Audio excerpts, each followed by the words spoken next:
me dofopa ana odi here ya wo hwe me aha eye kasamfoni afidi a fe na Adom TV na wode TV atui na dwumedi aba betie we ye nkranhyensem emre me amti dwamu amedi dwumedi ho kya me edi amje so eye apostle Dr. Nita Kotego mamenda ase se wapɛ mre na me no betu sara montuo we bomodi ana afre obi na kye se maba na ye bedi aduanepa ama ye kra ame ena de dia me de bra wo no me say shaping your destiny sabe wo hyebre no nkrabia ekura wo hyebre no nkrabia nkura wo biara ye do ba asase wo pɛ ne ye de hye wonsa se abrabo abeboyi enoma abesua ne abeye ne abeka no be hye wo hyebre no nkrabia ena de bia na ubu kompo he wachi bebia wo free ba enye ena hwe bebia wo gina nso a enimu ena wo hwe odaachi nso a asenda so oni ho empaba me no betu na muntuo akire wo kon abetumi afa so na wo hyebe no nkrabia agina aye wo mama ene odehye nkrabia emfa bebia wo wo emfa bebia wo free emfa ho edimpo a de to wo di omni se napai ana nra na me na makwantuo mu ba nkran ena se betu madwen proso Joseph asemo a eto no no ena me fifi mu hu se ne hyebre hyehyeye a ono ahyehyeye ye ka Joseph wa kan Bible da woni mu a onkan so bia na wateda abrantie ketekete a wonya mfe di oso a onya daeso kire onuanom tie daeso eye woni hwade hunu entoni pa bia no wo hyebre be yi a yese wonya enhwade hunu ana daeso efa ne anda nkwa ma wabrabo besie Joseph oso da efa ne da nkwa ma eno ka kire ne nua mema wo so da eso efa wabrabo ho tesai efa na adwuma wo yo efa no wade efa mo apomudni efa your life in general. What are the ideas you have created that will create an end of glory, honor and greatness? What are dreams you are having? What is the vision or the goals that guard your actions? Joseph had a dream. In other words, Joseph had an idea of his hand products. Joseph set a goal. And to a woman said, Onyada, so if an abrabon so bear or mama. But Neja, a friend, a suman and Miramono, one opportunity. Tie, Neja, a friend, no suman and Miramus on going in your mano. One can say, I may your dish, and I may send us one with Debbie. Odi a chile, a coyoni and a jacano. What should I have for a brabo who said, obey President Danquamba? And so, baby, I say, Ofano, not one with a home so, and wow. Nempo, Okodru, baby, Onianamo one on men, womno. Bible no chire se Onianamo fan ho adwempo se obekuno. Abraba wo bueno, ebia na nye unuanom. Ebia wo namfofo bia damfo bi. Ebia obi ote obro no so. Ebia susum bi aye wo wo no ye de okɔhye ne nsa. Ebia ye okra bi a wokura wa abrabo na afa ho apam. So mo abrabo nye yi. Enti sa osode a e ahwe abrabo mu ehwe nipa a wo ben wo ni bi. Ehwe ebi kura ye wa adwene e da wa adwene proso. Ebi ye niye bi na eka wahye. Hwe niye na bi san se usuban pen na okasa be no ne yemben na beku na ontimi kodu nkrabia awie de yepa. Ebi a nyonko bi, ebi a futuo bi, ebi a mfoni bi akohwe ebetimi aka won nkrabia ahye aku. Na ye kire se de shamna donko nonkum na woton no. Woton no ma nanafo ahoho. Abrabo ayebu emfa ho yede ne koyan so oye din na de amehwe ne se onya hobrase e won kwasum onya hobrase esua nyansa e won kwasum abrabo amebu emi nim ne ekura won sa no se we abrante se ababa se empo wadu mpempon so a we watwa degree e bi watwa masters MPhil na wakunkon se abrabo nyina mbeka ho hobrase ehia ma wo abrebiara ahobrasie mu ono okura ahwofe enye anim ahwofe suban pam ahwofe emena no so manhira ba ne wura fie na mpo ne wura yire eden sohwe beto no na Joseph yade mame yefe esan se woni ba bia wo konti no wampe amrumu wode Many of us have killed our dreams based on immediate pleasure. Amunumu ode eye amunu oda ene ya menye we na me hontomi me ko bokro na me hontomi me ko pe bema we na me na me hontomi me ko fo ba we na me hontomi. Just a shortcut. Joseph wanye bi o se mami e ukunu eye me wura na me nyankopon so osoro me ni wachi ense me hyebre na me nkarabia ensohwe bi ba wa bra bo mu a ensohwe a edo ko ewiye bone etwa nkarabia so empe wo de ene ani je achi enkope sebe sa nioma no Joseph afutu ode ma me no nempo wani sa akono de na chi no ye de asem to no so ede no koto afiase nempo ehompo wodi obuo pepepe yo ene angobrase ene de tra ho e ma na brabo eso prison ni no awo ho no wodani no ani ame epagya no afiase ho bebia semre wo yi eyo bremu ene ye bre asa wo hye afiase ena Ghana edin jaisa dede ni yo na ma ho brase ma onyansa na nyamesuro na fatra ho na pesa ho se kwambe so na mefa apie afi afiase ha winim when you complain too much you dwarf your decision making processes. When you worry too much you kill your innovations. When you murmur you kind of sabotage your strength to work out of emotional and physical prisons. Stop the murmuring, stop the worrying, and stop the complaining, and focus on what you need to do to work out of the walls of your prison. Joseph asema okachire me no. Jayatete ni anwinwi eni subobo eni empo ebobo eni se ene ye bro jaisa subano. Joseph asema okachire me no. Jaisa subano na bisa ho se suban me na metbetra se efie wi ase na empo manya daeso na eyimi apie. Esan so ohan brase nti no anapa osore akohwe prison fo aka no bi so nsam ho te sai. Ohu ni prison mu yompo no oda wodo adi. Oni bie no okoko bi so nsam anapa mu ho te sai o.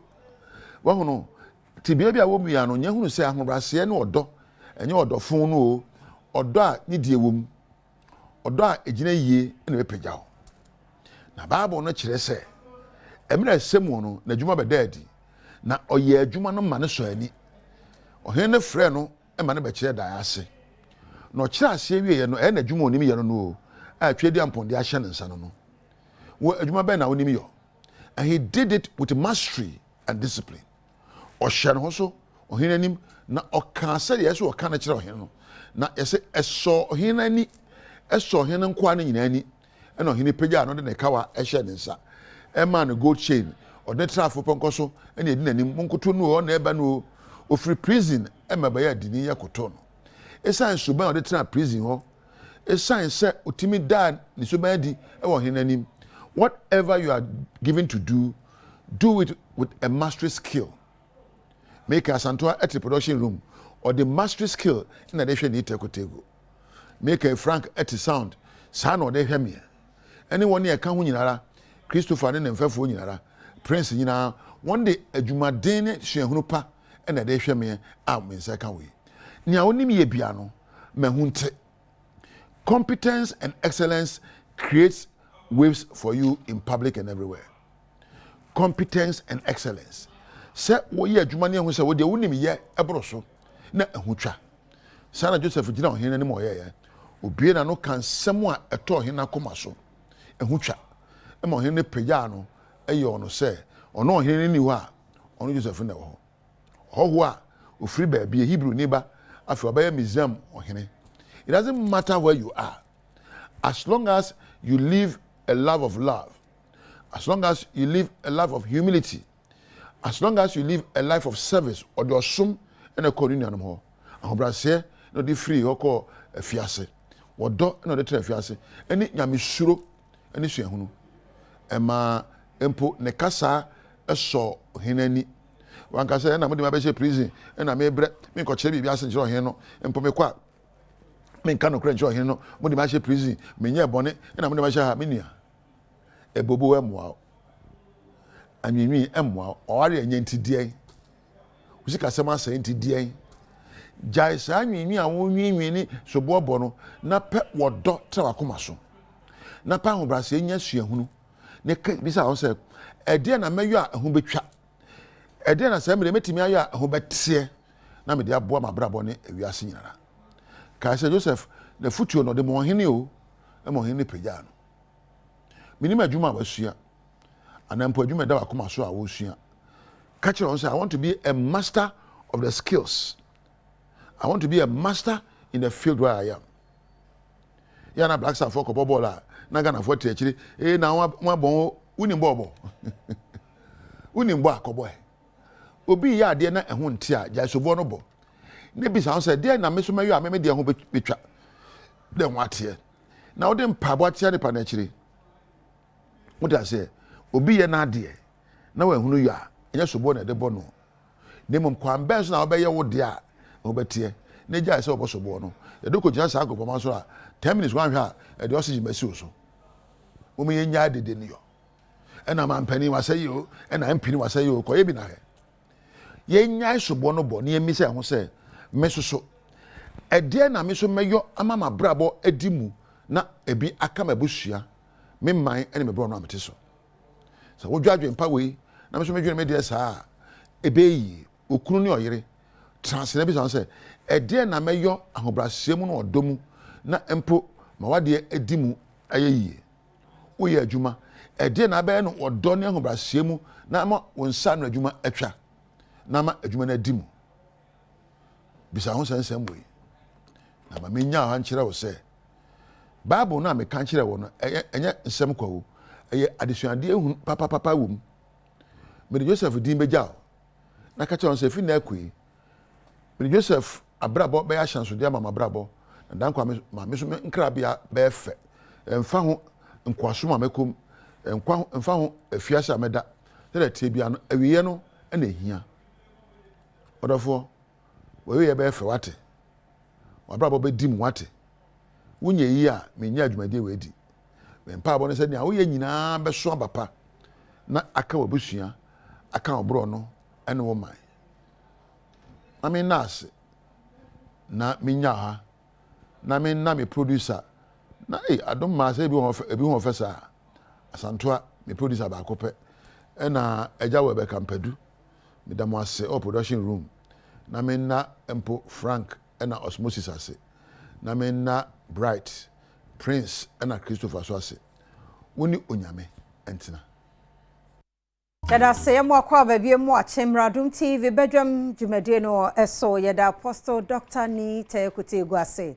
eni nkranhyen semadwada no penso ode ahyase amaye de adu so no ye Badwam kase nsema eba no doso ne obetie wo mu bi eni akwemu kafo akoto ahya passenger fo so eni won sika ne de dodo no a won edekọ eno ne nsem bi a eye motor riders nso akodi mpo amoba akwa hwere ne nkwa ena no pay mede bro Adom TV Badwam kase wo hweme live e Facebook/Adom TV Extra Go TV 119 DSTV 280 ko YouTube search Adom TV Tube kwa adomonline.com nsemi ni bebre nso ye de agu ho bidi de afia amankwa tamaklo afia ni de bientie se den nsem ni kyeremu ankasa etie akwemkafo be ensia koto ahye akwantufo so ama wajejeje won musika mobile phone so ne ade everyone semu akra ne asimfosu kwantempon so Mintumi niama na meboa nti ma me yi me bag ni mu niama ni nyina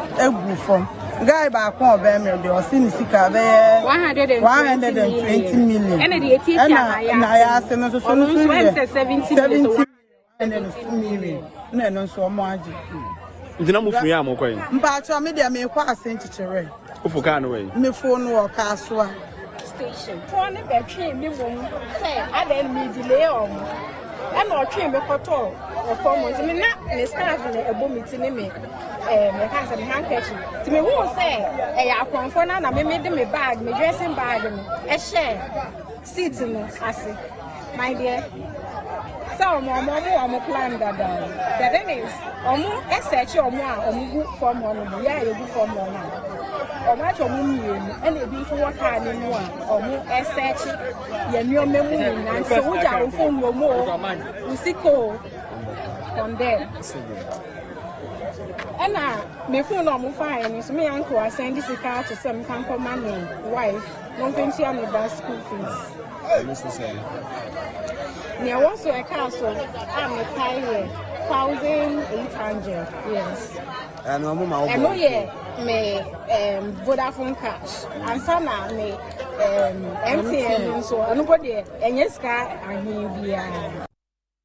Mekasa be mo mfie duonu ba ko Evans Concern ato na no monsie do bra ne motorbike ne ofoforo de enso eko di mpuni mpo wasen cheso wasen South Mensimu e won finfin mantam. I have formed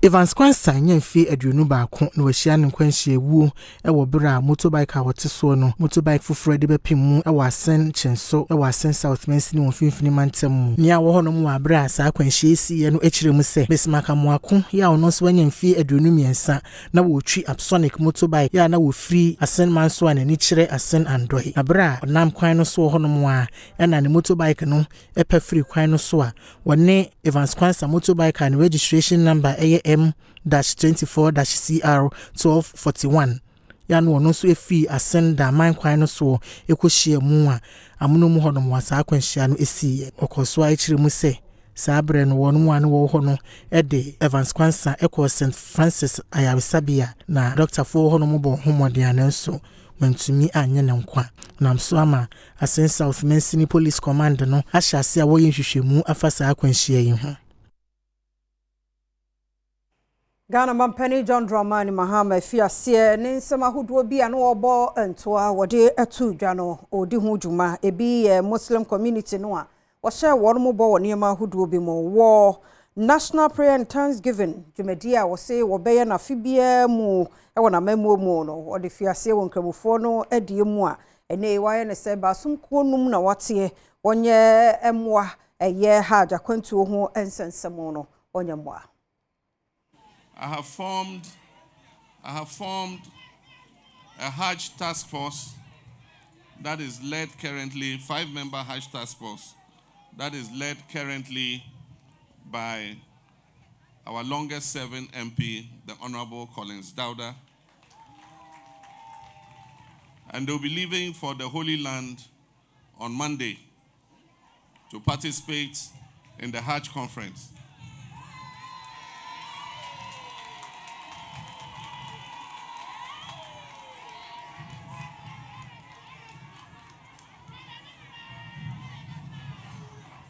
And one of the tasks that I have given them is to go and make arrangements so that we can bring the Hajj fares as low as possible so that as many Muslims who intend to perform the pilgrimage can do so. We promised to add one more holiday to the Eid al-Fitr. So as soon as Parliament settles, we're going to amend the Holidays Act to include an extra holiday on the occasion of Eid al-Fitr. Emebunu ya wonu wo adwuma ko anya ne sim abato mpesua so won finfin mantemu Boma Mpani John Dramani Mahama basupa sa wonu ba Dr. Atufo ne wa pawo no sa onyo mai photosene. President John Dramani Mahama was born about force leading there. Onye Finance Minister of Ghana. Na yeda President Mahama say, usande dem position no a position a oboni say enviable. Into what the mawa o chere o do soronko ne jeji soronko e wo Dr. Atufo ni mu. Dr. Atufo today ma ya kandada no oye expert in taxation, accounting and finance. Na why Deputy Minister of Finance so da oye adwuma ni yenti na wasan wabonidin there on substantive. President Mahama yed na sibebre Honorable Atufo position bi enu a wada mana wan ye ni enti onguna ni maseda na no si ya pe ene kuo mabi ene amani boni atwetwe nkomo a wonum edi tudwa se wonum de wogidi ye se enya de se Atufo ebe magana fo abemu abu esan se wonum gidi se saa de bra wode amano no wobeye adwumaden amoman sikasem atumi agina brane abra hen MP okoko minority leader yehwe mbodzen ba oboy edadansewa enti the me position a wada man the finance minister and he is going to deliver for the people of Ghana to see that indeed he has been able to justify himself. Osande yan papa nankasa di honorable no mbozem dada na yera mahama asin yegyina di in fact eni gia ese djuma kwenye ne semdi yentumi yanka oburu enyidu yenya agi papa na yehunde dam akwenye ya oda no ye papa yaman anada hen constituency won hu beton hon mbebun won hu beton hon obia no beton because papa no odia oso bia no do. A school for wo La Girls Senior High School wo Kenya sewa fumantemu edi adesre na ema banya bay se nwumedie bi wo hono ma bandada na yeye ya wono manwie eni de ombesre se banya bay mehwe entoso. Esiafo a wono wo Ola Girls Senior High School and wo Kenya so wa afomantem ne mu ene de adesre eto John Dramani Mahama ene na ban ene mu se adaworoma wontwa wonani emfamna mehwe won suku no mu ho esanse wono wo enema bebre sese wo hwe na wo wie etime buama de kyene de hyansem ekoso ewo hono mo Adom Kasiama ne boni Samia Sari ene school prefect Mary Bayensi ahwehwe nkoma wode nsemu ni afoforo bi eto yenim. Za mepeda mototosre abana wa ba power nyinde he se eba Ola Girls Senior High School Kenya se ahafwa ye ya di papa metra eba educational aspect and sporting aspect we are actually good na za ye lacking facilities and as I pede ye ka chen abana wa ba power se sare nyinde ken outgone president measure outgone government in Wobe they started with some project in our school which is the administration blog and e-blog. But day we because 4 years na onye mani na no betumwa establishing inti za yerika che abana wa ba power in the yes ran mamo yini nyo mahen na ye panicho onwen mobile na ombra Ola Girls Senior High School number no ombe we dam buildings ya abana wa besen kon to mine emebunu bi ni adehye mpani a wo mo wa chinchia ewa Techiman Central mu wapoye mantemu won dia desre na ema ochehene osajefo amweti oforipeni osre ni die mu ni kro no won ni hene ti amane mabi anka wo se mane mu so sabre no enkoso sa ni die mu wosre se amamre ni amane bekoso na wonya hene ewo kro no mu empuntu ohun se matofom kakra sa se kro bia o hene ni mu no empuntu enkoso yi me kan sa de kire se asemra ma empo o kro ma ne dwumadi ntimi nkoso abra ya beto abayi unit committee for no ya nya chene bia nyina se meye committee adwuma ma chaman entimi ka say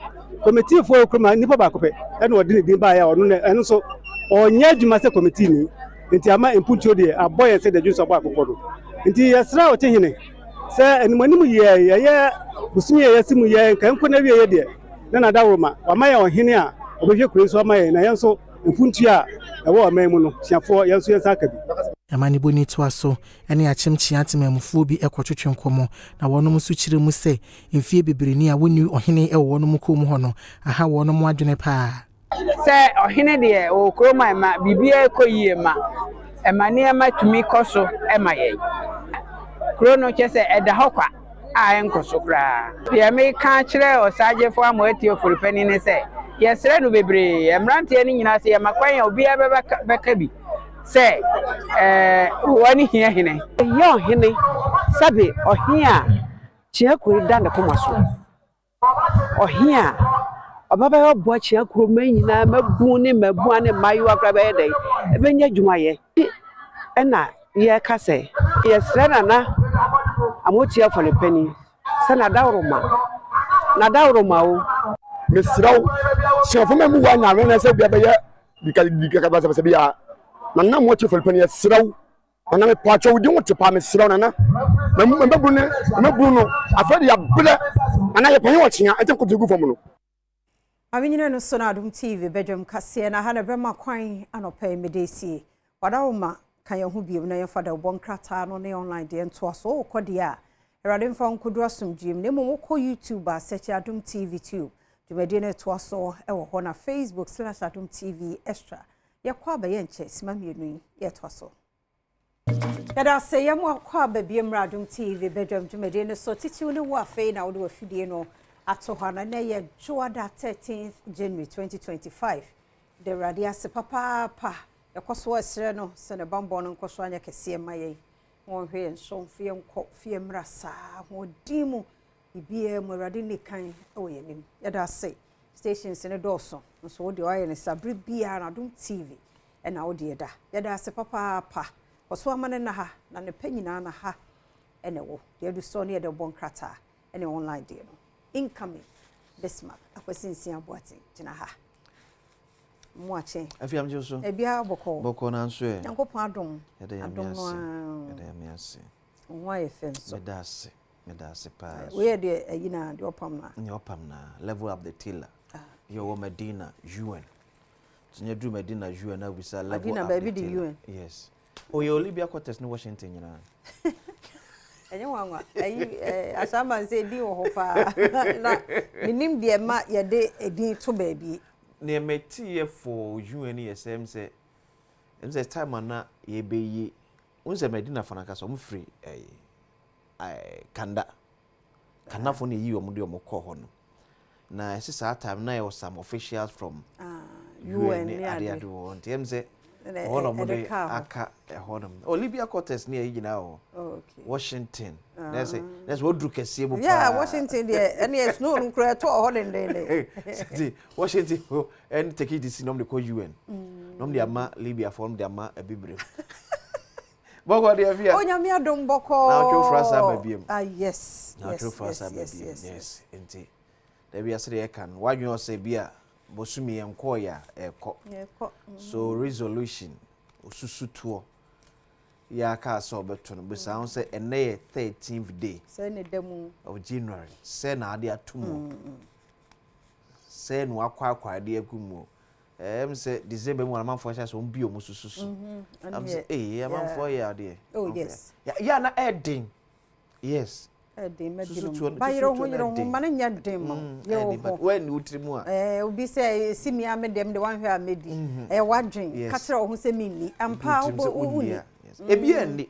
Oh ebi eni. December say wa hwe social media. Ebi bi omu de so na ye hwe say bram utim say we dey mu ofe. Yero ho say every day be the 10 cedi kura to ha. First of all, we na 3,600. Ona akuri.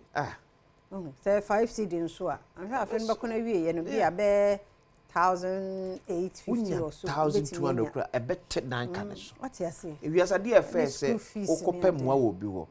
Na so me dan ka be 3,000. Ba mi kuta 1,200. No say ampa why you crowd say open boafo.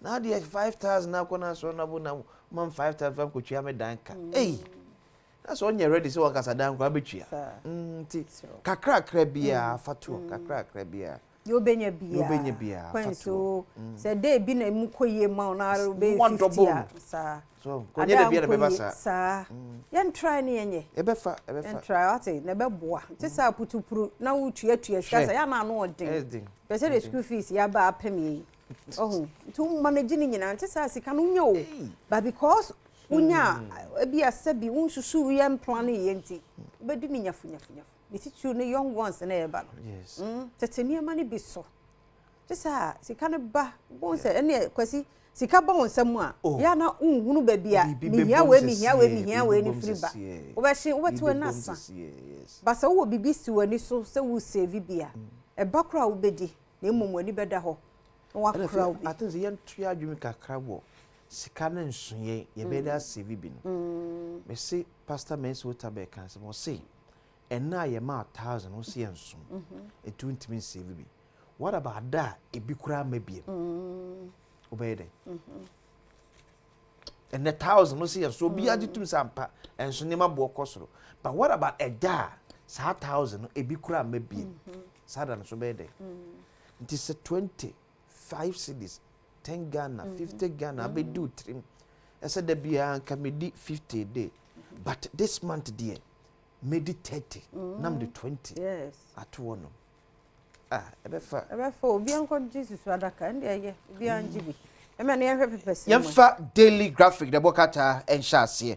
What a man penny John Dramani Mahama Funi Abba. Now, or say National Cathedral probe soon. To say National Cathedral, se kabe $58 million now. Akomuno. Ye baba yushem. yeba ababa ehwem na ye hunu se adwuma o maye no ehu sika pepepe ene ye de aye na abansa ahwem nso ewie a ye behwe se bia ba bia pesi esi national cathedral no ye beidi afiro no makọ ba bi foforo ni akwa akosi se questions bebre na eba ebi mu kwa asase ebisa se ne ba ne sa asase na ya spend $58 million ho no ye be ne eno amete se na honorable Evese Free Ankra eka se sa asase ne prime area eteka se ye ton a ye betimi aton na kase but the question say can we get $58 million for that asase ya ntam na ya gede ato na na ene asefu for ba ye hwe se ne empenfo be e de akwakosim. President reduces number of ministries, Labour Federation welcomes realignment. Enti ministries President John Dramani Mahama so beto se na ye aduasa 30 ene ne woyi enson efre so amana ba 23. Yes. That's aka 27. Na woyi aba 23. Okay. Enti enson no ana youth and sports ehye. Say ye ni youth and sports biem. Say youth development. Okay. And your Ministry of Sports. Who's a campaign in Wakan? Say because your growing population, Abejina and Mebruno. About say 50 to 60% of population. It will so focusing more. Oh, Mebruno. Okay. Yes. This is what ministry and here in charge of youth development. Okay. And a sports for them so yes. Volunteers comes to deploy 100,000 to support Ghana's development. In Tiora Steve Kokuda, co-president of Global Volunteers Corps. Amonum so the Mebun Best and Piboha, Ebigumashabwa, Amomei, and Kanko, Area Payum. Prioritize national interest above partisanship. Speaker tells MPs. Enti wana akuma say your friend for no could be a nam. Ye, Jumedi be the momo. Echechum said if you may yes. And a speaker there told him the same. Momo mama ye. Am part mu amanyosem omeye oman kanko mu amanyosem unse politics ne gumbienu ye wo partisan ene wo governance speaker che se omo oman Ghana eni omonim edem eno betimi aboa oman enkanko ye pa. Daily Graphic enonom the Ghanaian Times the wakata ensu eniem Mampani John Dramani Mahama Foni ewe no achi national chief imam ne panifo do bi atwa ahyem wo hanom. Nation thanks God for peaceful elections. Nanu fiada Mampani ne panifo eko eye national mosque ewo kanda eko da tetekrafo amoa ala ase so aboa ma afia bato no eye asumdwe ehufo ne panifo atwa ede abahai ba we ne ye no ade no de we no the way a Friday national chief imam. Oh, okay. Na me ka say Reverend Steve Wingam. Steve Wingam dey na graphic. Oh, okay. So mo che say graphic ne times there. Oh, okay. So as number so mo che. President orders probe into electoral killings, directs Land Commission to halt sale, leasing of public lands, or the IGP Dr. George Akufo-Dampare Mfoniaba.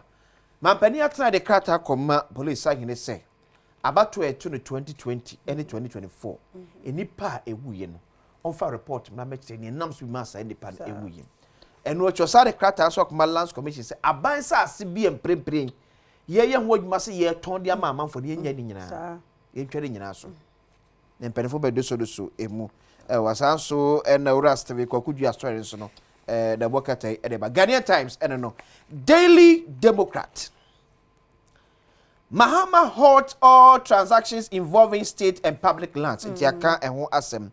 Mahama kickstart the reset agenda with 23 ministries. And so yaka ehun asem. Ofosu Ampofo organizes victory party for over 1,000 NDC supporters. It is NDCD enkunimi. Ay saben ho a. NDCD nkunu opani Ofosu Ampofo former national chairman. Yese waye enkabom dwumadi party ama NDC titafo be se apem. Every year, Anchor thanks Bishop Afote Odai for support. Enti ora every free Anchor so akoda Bishop so ase. Wono nso timi ye ede eboa. Wono ni abato ya ekos. Daily Democrat eno. The Inquisitor recovering the loot. Oral bites as exposed NIB boss fight Pebu. Enti ekoya Mampani John Dramani Mama Teso munye nhwemo for one man for afa kwati kwanso afa ejampa abanya japade no baako owura Martin Pebu elbetu dwa se eye NIB penipo da no na atabura atobra kweku yesi ya to aban asase ama no ya ba bi asase dan cantonment to man 169,000 Ghana cedis so ena oba bontia be ni ho ano okay ena mpanifo asa ba biem abakem se nwi odo bae no entaso insisi so Amane Buama hails Standogbe for swearing in event design. Enti Amane Buama, former communications minister, director of elections and IT Edema NDC. Eso na bo Standogbe abaso se and now swearing in design course wonu nyina na ye to ayade eye pa. Speaker urges new MPs to prioritize reason over emotion. Yedika aka eno asem. Cholera outbreak, 40 people dead, 398 infections confirmed. Hey, it's 2 years na ba o ni pa duanan na se etina na mo so do. Ahasani adwokron wotwe. Enso na nya yade no ebi e wo mamu enyina. Kwesi Quartens level of intelligence is suspicious. Hey. The Inquisitor and the publisher now for Yanko online. The Ghanaian publisher Child Rights International cautions against free SHS burden transfer. It was so many to abandon him. Someone some fashion say boom. Say free senior high school no. Aban chim na ufon chie be na aban so entwem no se da bi. Ma aban try sadin. Ma aban and try sadin no crap. Na aban try sadin de ensem bebre ene beba. Na afia se ne ben foke kam.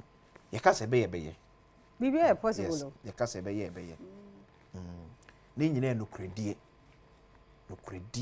eni hia ni bebie ntina na ye ka se obi bia mampani eri dwumade bia shonsa no fa show tim se obeya ma o kira bi nuwa ebebu odin pa in free office ma oyem nkohwehwew sisi bebre bi pikosoro ahia ni afre no adentina wo se basa wo ye adwuma so mo man afi wo ko anya bi fa no kredie wa dwuma yamra se yewie adomonline.com aha no yamede okay na de wo ha ni se Kumasi can't depend on politicians. Let's act now. No correct. Sante hene na e kasai. No correct. Timi fie ni to amanyofo so. Yes, no correct. Ya yemfa ye hye brene hye nsem ye nya adwuma. Wo se na no em se afi atwam no kan sem for me no se one. Ma wasante sem ehun hia. 2 enkran ya yamode. Enene odwe aso abetumu because say otwenani ehwe o mamu a wonna ebiebie nwuma akese emu dodo free asanteme ti say nwuma no se prioritize net bebre na kodua asanteme mu a ebekoso eti abaiba na se ekwan eda we factories be se miensa asaso enti wonye kwan obeye je ne ye futu a otekoko so de ama asanteman ni Kumasi ti ho asam no na yesi Techiman suja atom nipa miense do mko hospital ye bon pass via be kama yodi yesre ya na yesa de bi ya ade bi ya ato so sa ha hye ye na di so ai ni nyina ye nim se dum jafo be ka kire ye edu wada ne se ye wiema ye dry ti nyina hwe hu ye ana ya na ye nipa bi na hye da yesa ade me ya me dwon amentiase o because in hwe mo ne ma me ye hu ade ko da eno so ya another issue na no fire for no na I don't know. I think so say ye ma ye ni eko the month of December and January. Me can we because of even from November. Yes, near SC America. Near Ace nature say we live in a certain weather and you're conducive for a certain year maybe. Sir. Maybe we need to move beyond the arson because arson if ya mostly we turn the arson to political arson. It's be reaching in constitution because NDC Becker's MPP, MP Becker's NDC, and you do sa level the penna as a full case. And the manager also say fire service for me at the property. But almost so come as Mama can say, ye report to ye the ma one boy a man say ye report. But report no, Sebi yena ye my money in our part of it. But you fancy hey. Now I did with the Mr. Fambo, the Ghanaian publisher, or say World Bank VIP Hills Soko project. The Soko project near ye in Krunk memoir, a dim puntuo, ye mamma bim bosia, a bimu esuans and humano, World Bank penipal and obo in penifaba, so my mapa, I'm a swab and faso. And yes, here twas so. na yenyina no so da bonkrata na de DC ha ye kwe agudie mu nsam no eba health tips enso beba na wotwe mu nyina hye no so na tie bi na mu aye ye wie pe ahosepe beba sister Sunday aye krado enen so de ono abo aye krado asemidi kan nsam wo ho na wotwe mu nsam wo ho pa obebro so e de ama no wati interviews ba ku mienu be hyehyem na fi wi another one masa to so e de pensem mo na bro nye fide ni free na koso ma na Adom TV we say wazoye yedase. Right, fantastic morning. Mraso see dia gudi mon sam to so. Na somebody na to so there's a fatality ni kete we senior do bia na ye banisa na ye Franco Trading Enterprise for the sia konkwan den sound about Franco Trading Enterprise. Me pa cho phone papa fee ne was say nye phone kwa and what on refrigerators for the bedroom TV ahodo CCTV cameras washing machine ni na benya bi ewo Franco Trading Enterprise. Ya da ma sense sia konkwan na ye omo a Bernard Paribo Chemi producer Kejuan Kasani Erica Sidu Body Besha say the feed the English FA Cup and of course Saturday games are hot draw eba so Manchester United Arsenal Fimo 1-1 no more boy 5-3 on penalties. United are through to the next stage. Chelsea winning 5-0 over Mokambi. Man City also through. Liverpool so it's my Badwam to the next round of the competition. Yanko England. The course so the English FA Cup the fourth round draw Abetobo Brighton in Chelsea and the Man City in Leicester City so at the Badwam mi yimu ama big guys no officials Abetobo Plymouth and Liverpool Everton Bournemouth Aston Villa Tottenham Hotspur one more on the Badwam in the next round Stoke City Cardiff City Doncaster Rovers and the Crystal Palace we and it's in the fourth round draw and so we see it here for a record 15 time FC Barcelona in the Spanish Super Cup Atumiaje anyasam ketwakra enra once again was sign echi Carlo Ancelotti ne mrante na no mani da hokre 10 against 11 5 and omutimi go Real Madrid atina Madrid team ayamino yankopie mo Saudi Arabia Friday also the Spanish Super Cup limo Barcelona Atumiaje the fi Real Madrid in some simple crane adia but yankopie mo the MTN FA Cup has to folk through the next stage. Thanston Akoro qualify for the next stage of the competition. One more opponent, some of the EPIM, so I'm going to win 2-0. Has to focus winning 3-0 together with other results. A pass winning FA Cup, Yamongre Morgana. Ablo plays a long one. This is Saka Dauda. He takes on the goalkeeper. Penalty for Kotoko. Saka Dauda wins a penalty for Kotoko. Goalkeeper Henry Adom in shock of the decision. It was a very audacious ball from Joseph Abla. Saka Dauda beat the defense line of Accelerate FC. Goalkeeper came forward. He beat the goalkeeper. This is the pass from Joseph Abla. Beautiful control by Saka Dauda. Goalkeeper Henry Adom clashed with Saka Dauda. Opoku Gilbert Ahin, the referee, points to the spot. Just look at the control.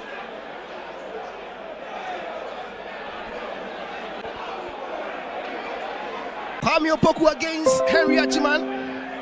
So far in this competition, Henry Adom has kept 2 clean sheets. If he is to keep a clean sheet today, he should stop this ball. Kwame Opoku. It is Kwame Opoku. Beautiful goal there. Kotoko up by a goal. Patrick's pass locates Kwame Opoku. Saka Dauda. This is Kwame Opoku. Yet again. A miss from the striker. You just have to credit the defense of Accelerate FC. Little time for Accelerate FC to come back. This is Kwame Ansu. Does a goal! Beautiful goal. Fantastic strike by all standard. Henry Kwame Ansu. He makes sure the game is 2-0 in favor of the Porcupine Warriors. The pass was good. What about the execution? Perfect. It is the same scoreline as Kotoko. You look at that laid on pass, and that belt of a strike by the Kotoko captain. Lord Amwa laid on the pass, and Kwame.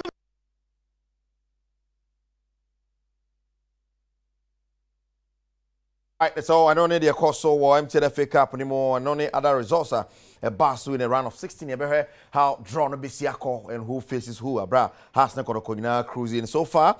8 Premier League teams and 8 Division 1 clubs and are qualified for the next round of the competition.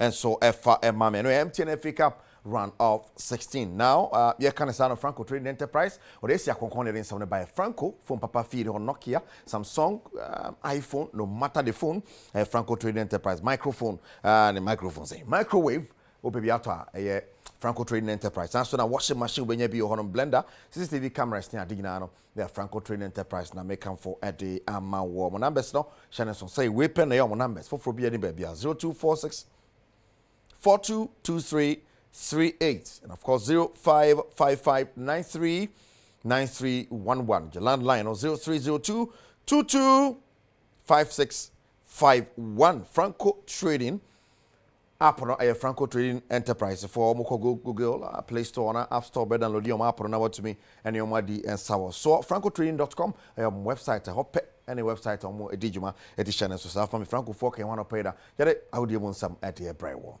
But body will me producer Kejuana Kasani Erica Sidu body. Yet the best Nadia Catwas upon the one Sambeba, you are near the Hosepe and Swat Twaso. Because I have begun.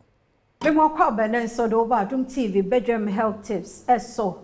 Na Mammy Fasidama Endpoint Homeopathic Clinic, Nadaroma, and the Digimedi Ebron, T. Yarabia Howard Jane Bora, Endpoint, not on show, fan or so, personal doctor, and be a how nipedium coho. National so prostate and a memano. Or check it at the amount free or ban so. When I check if I wouldn't be a comma infections, how and the endpoint and Casasi friend was 0244 867068 0244 867068. Bidi fear among kwa tamaklu and ne Yamia Domenia, me clinical nutritionist, Dr. Benjamin Niakon, and our friend Dr. Mehenhammer. Dog, get more cover. Joseph, now what she also a cassava fruits That's right. Fruits. The fruit no so said doso. The can't fruit a bonetofa a famame na fe yentoso. Yo, a ca fruit a duaba.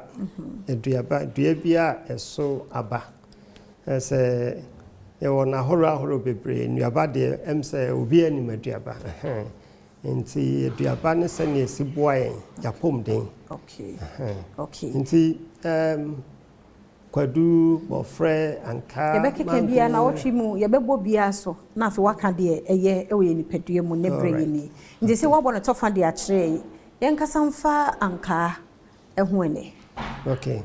Yeah, busia for say anka ye aduane a yedi no na wotwe mu pa. Adentra se anka kitane ma horo bebre de dikan eye duro enura I wan kamu de yehusisia no 170 170 ene wan ka ba ko bia obedimu. Wow. Nti se wudi anka da bia ebeden so beyare so benya nuru makomako 170 e woni pedua no bi ti se o adini de akese nti menka yare a ekon. Okay. Anka fighting infections ahoro. Infections inside yare ahodo because of inone woman and especially vitamin C and so ascorbic acid. Na anka no boakoma nso ka ho if you say potassium ewomu, magnesium wom, iron wom, te boni pedua no dwumedi ahodo edi nyina. Enzyme production ni pedua no the enzymes na ye adwuma. Nti enura wanka no mu no eboa manipedua no enzymes so ade ye adwuma, metabolic enzymes no etumi ye adwuma kama. And impo digestive enzymes and also etumi eye adwuma. Nti ye hia se edi anka de bia nyenko ye ne ye mofra nyina ye hia se edi anka obenya de bia no ka wani kura makoma ko be se 4 de ese odi Eni akora nyina. So kwa brochra oni di wabra orange juice nsinchen. Nti bomoden say o so betimi achi bi onya ya betimi achi na wedi with your breakfast and any time episode nti anka very important. A boy ni so ka ho. Ye ni no pigment bi wo so a nieme wan ka no mu bi no na eboa ma eye adwuma nti mpeso ani be ye rough no be hu ade kama make sure say na bia be di anka ye very good for bones nompe wo nompe mu yare titru mpenifo no ene wo mu a ye wade bi dura kotodwen mu a ye frɛ no cartilage sa cartilage na tare pa area na fi amadompe no etwidompe na untumi nante very excruciating na ya papa anka arthritis no nti nompe mu ha anka aboa emma sa ade na ewe no etimi sanso efefe enwonwa yi papa nti yenhye no so sa na modern se nti ehiama akokra ehiama abrewa abrantie so for number no eto ho kyerenya me yadoma ye beto aso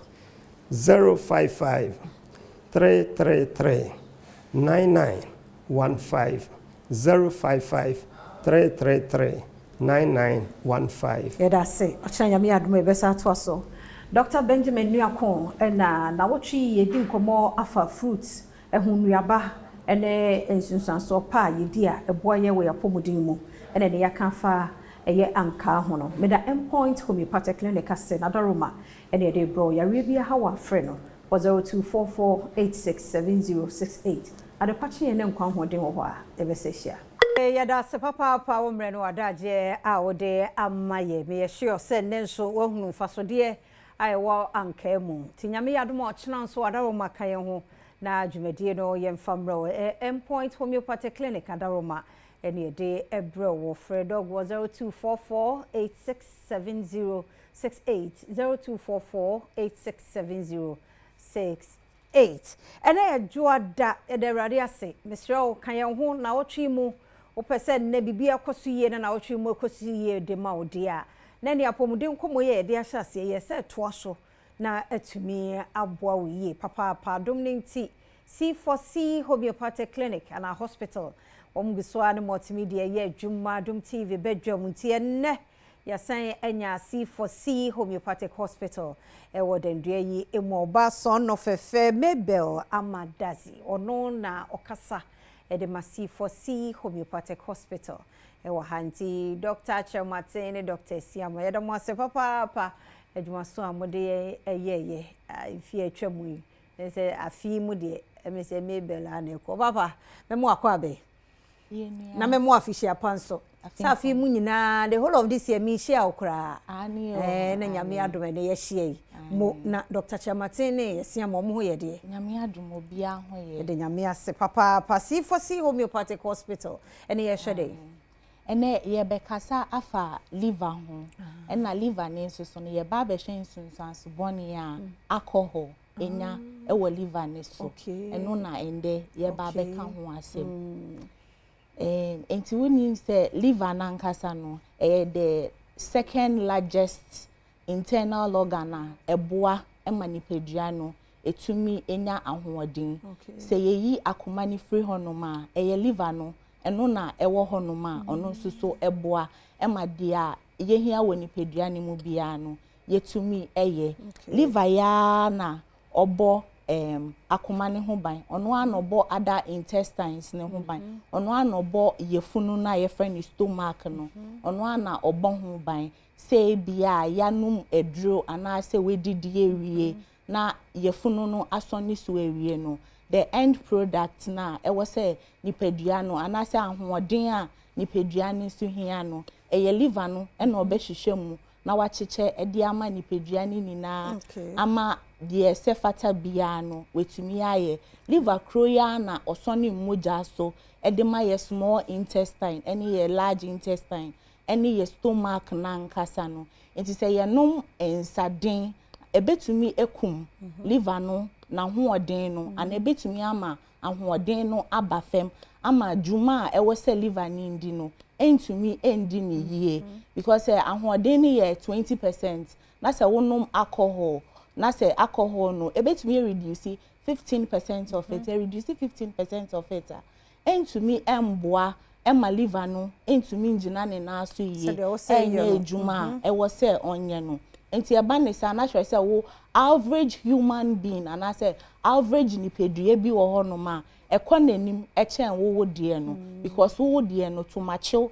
aba ho a emboa ɛno nso so na ɛba ebenya nsunsuanso bɔne ɛwɔ wo nipadua ne ho sɛ wonom ensa ebetumi ama wenya sradeɛ bebree ɛwɔ wo liver ne ho ɛno susu ebetumi ama wenya bibia yɛfrɛ no liver hypertension enti imagine sɛ wenya liver hypertension and as so betumi enya liver hepatitis ɛno susu no ɛba na kyerɛ sɛ lead to liver cancer enti na ɛba ne saa na entumi emboa wo nipa no ɛma wo ntumi enye deɛ wɔ sɛ wonyɛ ɛba ne saa na nsa bebree ecosystem ni mu a wobehu sɛ woyɛ bibi kakra bi a na wabrɛ wopagya ade ketewa bi na efiri wo nsa ato hɔnom wobenante kakra na w'ani so ebrewo naturally ye wonuane a wodi a ɛma nipadua no alcohol a ɔno ni hia enye sɛ wo de no different one bi eba beka system ne ho ɛno na ɛkɔ a ɛyɛ foreign product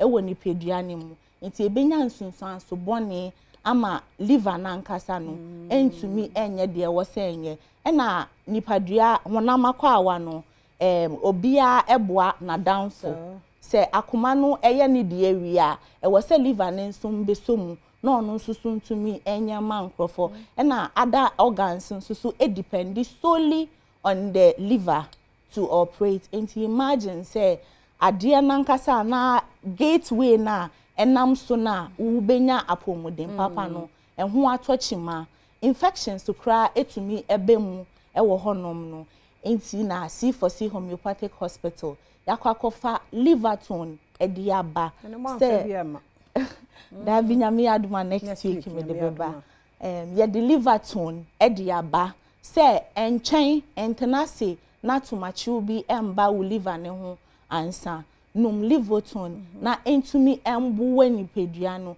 entumi strengthen ense liver ne den na liver ne nsusu ntumi nye na ejuma ɛwɔ sɛ enye ebetumi aboa wo ama de a ɛwɔ sɛ liver ni ehia bia ahoɔden bia ohia bia no liver tone ebetumi aboa wo ama wenya ɛna eni gese me wo liver tone ne ho ɛne sɛ liver tone any side effect bia ɛna obia etumi no mu bi enye edura ɛyɛ restricted anase ye beka sɛ bia opemfo ontumi nom ana akola ontumi nom with C4C ye liver tone na ye de aba no opemfo ebetumi anumedro ni bi akola kra nde ya wo no kra no ono susu obetumi anumedro ni bi akola enkola ni na penny enkokrafo obia ebetumi anum liver tone ni bi enti na enye se bia eye restricted obi bia etumi no na bi wo just C4C ana ye call pharmacy bi ebenya bi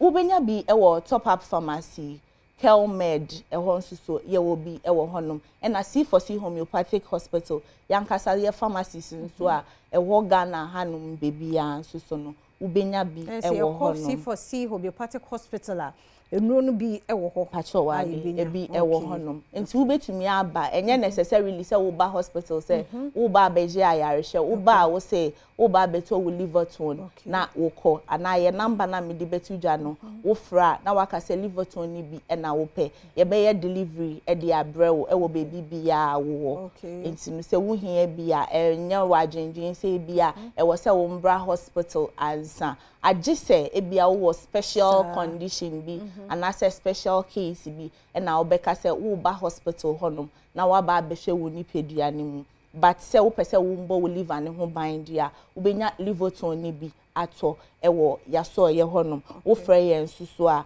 wo benya bi ato ewo ye nchen ye number no 050 0040331 050 0040331 and also say 050 0040331 328 050 0040 328 Ufreye na se we nya ye kra ubetumi asende ye WhatsApp message ye be responde na dia uhie bia no ya ye edi ama wo anopa ya make say ya ye branches ahodo e wo Ghana hanum ni na ya tenase a ye adwuma enkran mantemu ha ubehu ye ewo Adenta SDA Junction Adenta SDA Junction sa so na wudi weni etremu ewo Asante mantemu a ubehu ye ewo ejuso kwa mu fitemu junction ejuso kwa mu fitemu junction sa so na Thakradi ye di adwuma ewo Fijai ye ben May Sports no ewo honum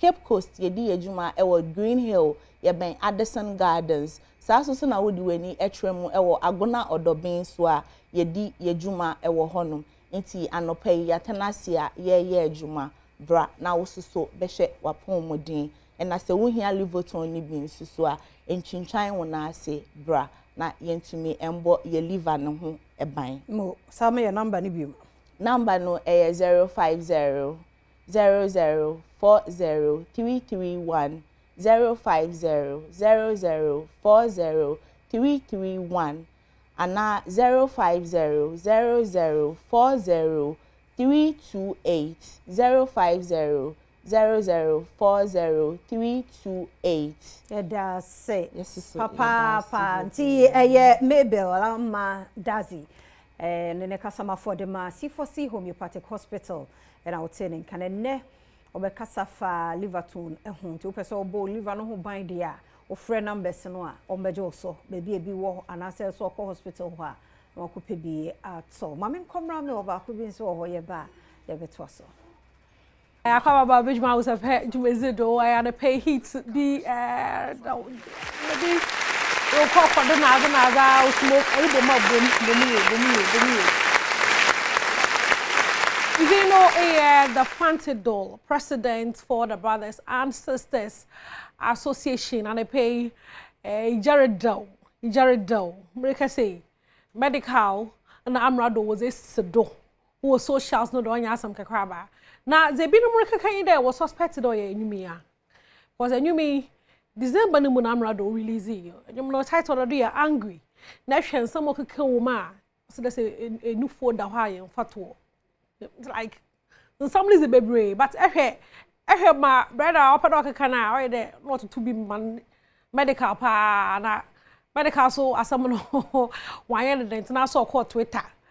Na wa drop bass ni bo hono ma yirika ceasefire beef ze ka ye pena nwumum ye pena wo Twitter na bi wonyi beef ni free Twitter ho na won fa beef no mbra nwumum na ka wo drop bass ni ma he no wonwum do enjoy ne dam na kama na the way wo Twitter we ye hudu na ada nti no say ye ko Twitter ho no da medical no nyi amrado za worry ho no nyen yeah, medical say pay rent, you know won't pay.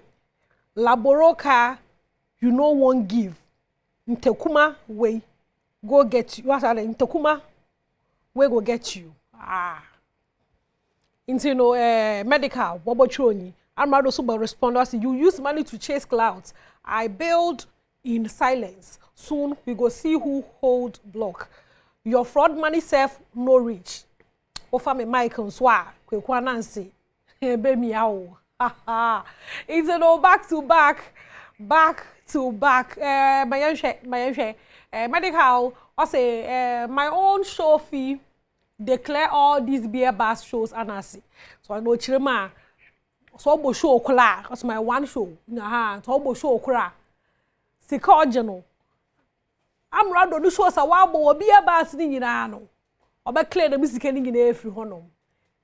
AI Massa dressing room really fantastic Spider-Man. Now I have a picture not the two of them now. Better watch Spider-Man attend. It's nobody can abrado. Warrior one who socials no doing warrior one who into no medical chairman and many more artists no. I'm rather ben a cajon. I'm rado or cajon. Now no so let's there. Just as you turned into and many more, no. I say just as you turned into many more artists on your own concert at the O2 Indigo, so Chema and many more nankasa no.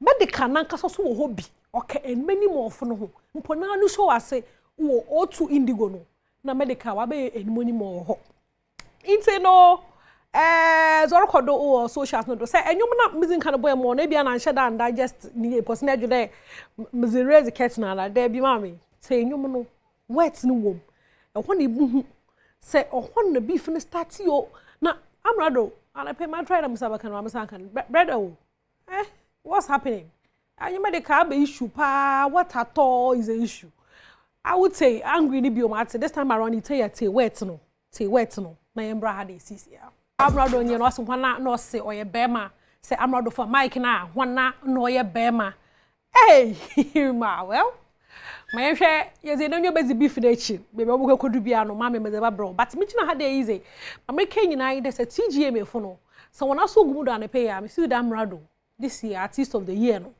one share boy ni ewo in a time na high life ya ye jitum the high life lubuze amrado o free na rapper hingoro do send phone na zo ye nye de omayan hit back to back high life songs back to back amrado be revive high life nyom azo ye sunye de or revive nyom ni wie no boy abo no to one from one tabu no wie no boy abo no to one ozo satodo de abu ni high life abu ni obi anfom ye singing ti yehu the rappers be break that Kim Paluta won nyina wo be sing the be singing ni bi and me you can say you have big songs are all chrome hade ya e enuma rappers wadan won who singers why into no ibisama 2024 under review no amrado o play a key role in the industry mu anya shekra no bom osmo bom wanya shekra no or revive high life for chrome hade is the hit songs wa ma hen bi nkokro be 5 say mesemre bobo bi za akire wo be no biriji echinje abranoma tinton time date rush playman ankonam ni nyina no brother no o release ma hen 2024 under review meta say obi baba ka de o na ehwe mosimo stone boy wa ye adwuma na ehwe international art we feature wanaza amrado on shedan feature Wakanda international art bebre but papa oto de bia yen hu ne there sometimes am artist of the year na stone boy mu no won hia nti won fa mamrado na on sha na nkronye motivation may encouragement nda ho man kakra for no so won hwe bi foforo bi na won fo won wonye na industry ni gizim ti bi sama amrado deserve obo 70 local shows bo international shows nkokro 10 misha na achievement wa had award ojeje na azla 2024 under review na hit features na za why is brother o deserve won hwe na won fa man na me fi beef ni mu ntino me pede me step down na yezi yakopon there's an awesome na yakopon da nyom yezi tuum Dinah Hamilton a new song was a perfect god you wanted to beef ni mati yente na embraces ya na Hamilton perfect god eco streaming platforms ni nyina do am ye show papa won sa abaka wo hom nyan na bebo perfect god Dinah Hamilton na etum na enjoy nyom no as am on ho na ye be ya anya this year new releases no ye de more da ma last year boy ho mo zon pa no this year so ye tua adwuma papa na ye start no do no Dinah Hamilton perfect god ma san me title no do am obiom stream nyom no video no da ho no visualizer na the video na kaso by the visualizer into no bomozna na hwe man na onye ska kakra mfanya new project mfama he na away from that no soma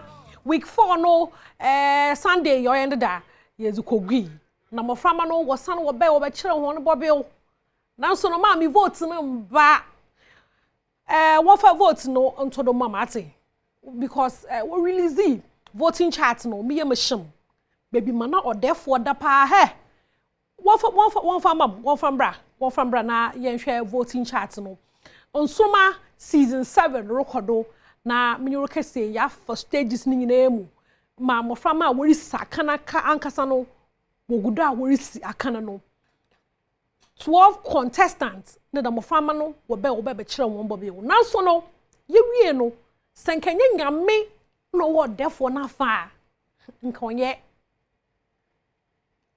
sanka nyame no wo therefore na fa nka aya hey Ghana for them na water. One more voting chart here. Order for baby order no nye. Na hwe mo from most wo bo mozon. Na say last hey. Ghana. Worry tell me mo from ye film no abaka Adom TV fo nye. Adom TV fo no we show a. Na for no ya zumpa na we na film.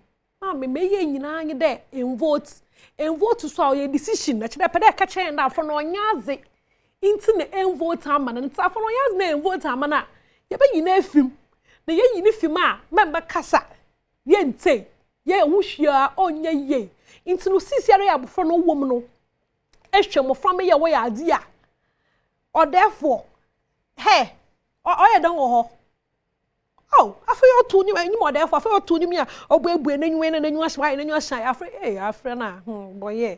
Into no therefore the form team Capi Chianodo Titi so Chiado Bernardo Ohima Emily Queen Asi Little Angel Asida Annie Cooper Star Boy Blesso Nani what Chiado Dama Antino Shem wo favorite wo no be bordan wonyu anje ho a sesani status man bebe ye nyina anye de ebo vote ama abofra no na etum na asesa abofra no ni state what be more what masa ye hu vote no personally manye happy nti no won momoz na won pe vote oma mofra ma no ye mpa hwehwe enyim bia ye bo wie no na kasa aba nti no ye ayes about to ha mo Ghana fo make a decision na say ye ba na say next week wanye wankaya eviction free na next week wo ba na so wo do yi mofra ma ni bifuma ben kasa ai because ma bobo amenzie manyamate wo nsroma hono nti no ma ye free hono me ma before mo kono ma menka wo da nsroma e Sundays at 3:30 on Adom TV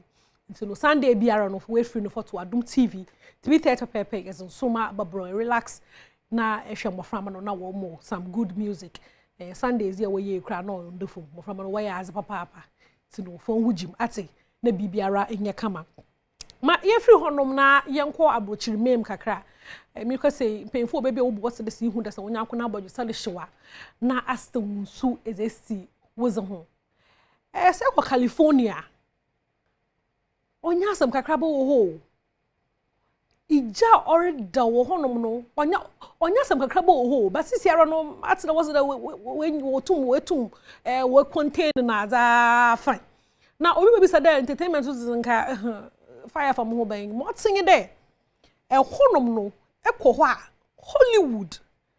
Hollywood stars no bebre honom na wote we place to cry hono Hollywood sign no kofu kagina honom na say cry the latest one am hu de obi akwekotwa picture hono ye Regina Daniels Nigeria ni actress no okọ honom kogina Hollywood sign no hu kotwa picture honom no kokotwa picture na aze wo honom Hollywood honom no stars ni bebre hono wote bebre we lose one homes ijanezi fie ni nyina akọ we are wholesome papa into the bompa ya na bompa ya mo because mo will them know that the stars so most open one danan can imagine pool kakra nyama wo fie honom expensive things na so wo fie honom a ni nyina wa hwe wan kofo na awards oya homto aw ma yenhwe American stars a wo wodan wo California honom a menyo kase woni fie no ahwe honom ma yenhwe bi na yare wholesome papa na nkoma yes wo studio hade no oto de bia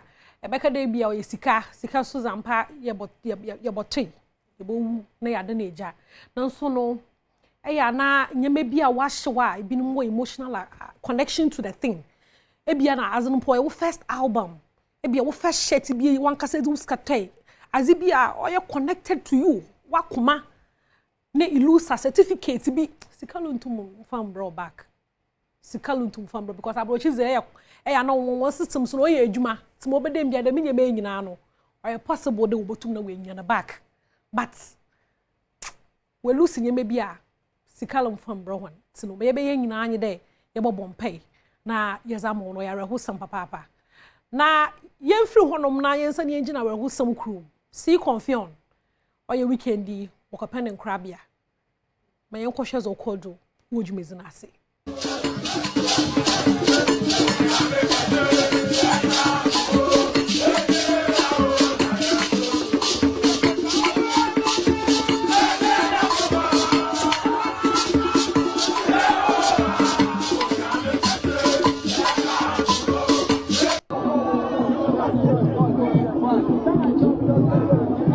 abodie ensa abodie ho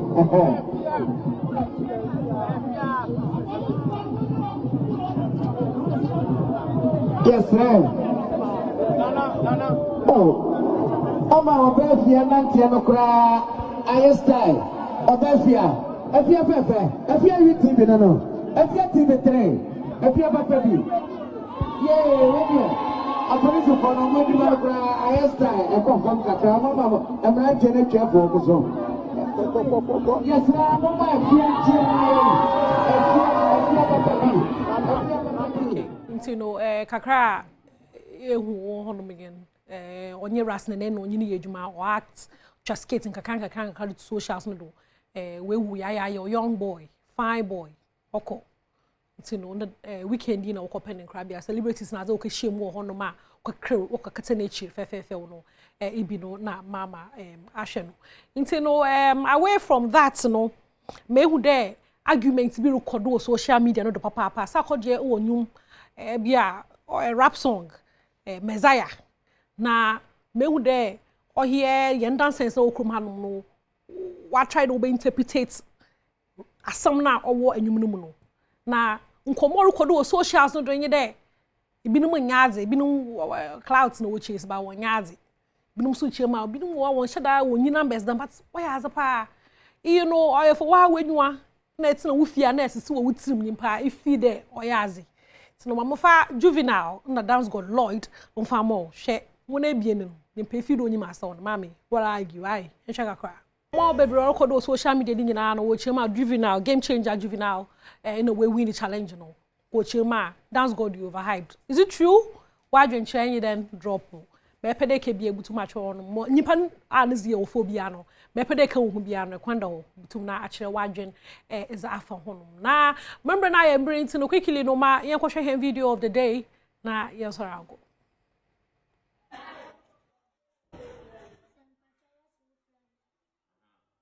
me ka use mundo fish or dance nti wo dey na yen me do fish or dance o do fish or dance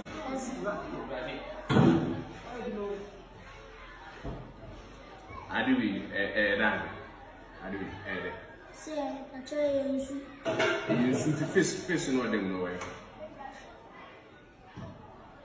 some patron do to say how o draw fish no to and this is our fine some patron na me draw na me say fish na food no banti no na wo wa so fish man forever film we can't go in. What the pen and draw to and answer the pencil. Some pencil.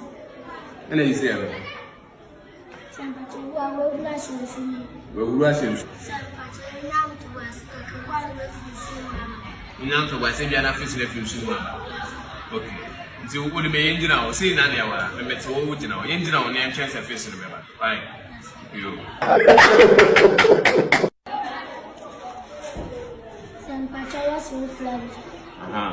Me ka use mundo fish or dance nti wo dey na yen tell me do fish or dance o do fish or dance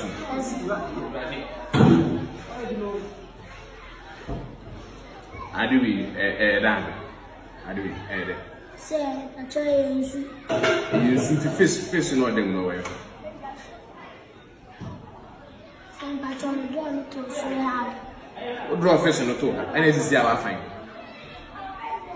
some patron na me do na me say fish na food no banti no wa wo rush you fish man forever film me can't go in with the pen and draw to and answer the pencil some pencil and then you say some patron wo rush you we rush you some patron now to us why we now to us if you are not fish the film okay nti wo me engine o see na na wa me mete wo wuti na o engine o ne entrance face no beba right yo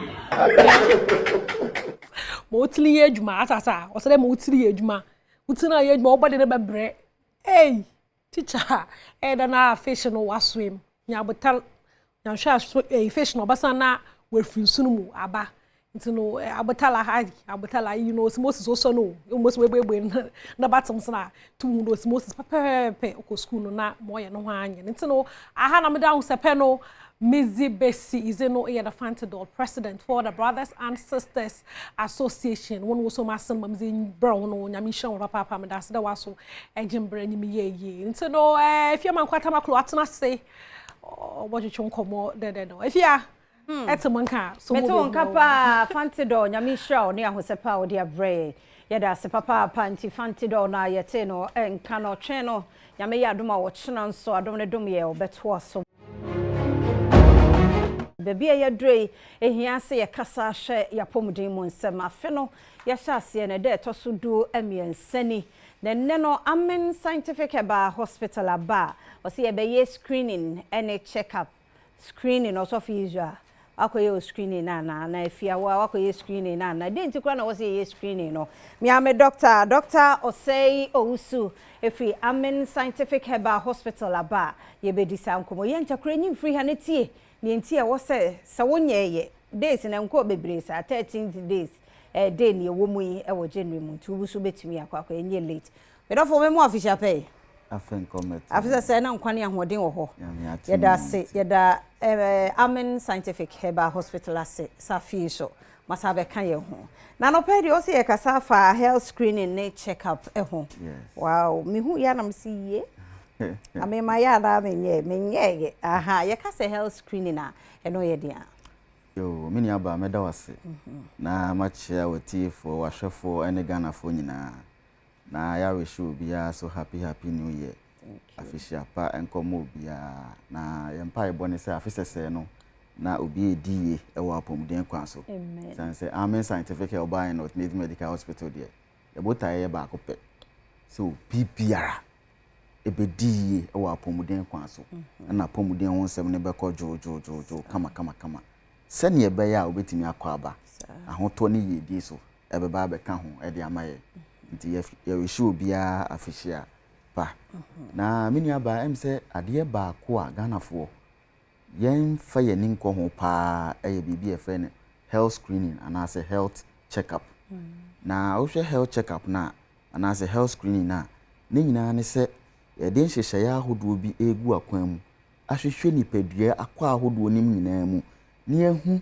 sɛ biribi atechoma anaasɛ ekoyi anaasɛ nkoyi na afi yasa apɛ ho pomasibre nti wo hwɛ health screening na doctor okohu doctor anaasɛ physician na ɔbɛhyehyɛ nipadua yɛ onioma bibre ho a doctor kra be hu a ebia de onye professional onhu anaasɛ wo maame ane ntifi onhu nti ansa na examinations ahodoɔ na ye wo mu mfidie scan machines ahodoɔ mfidie a bɛhyehyem oba ame na de obɛdedam so ahumogya ahodoɔ ɛbɛtwe sɛbe ahobaye nso a ɛbɛtwe de ahyɛ fidie mu anaasɛ ebi okura sɛbe agyanan kura ye de bɛhyɛ mfidie mu na aboa ne ehu yarewa ahodoɔ bibra ɛkɔso wɔ nipadua nim ti saa hyehyɛ ye de agu akwan mu nyinaa na woyɛ bia yɛse wayɛ biribi a yɛfrɛ no ɛyɛ health check up okay nti brebe na wɔse yɛyɛ say adie ba ko eye pa ne se nipa bia no nka odi wuntimi a 6 months bia na nka wa check nipa dua no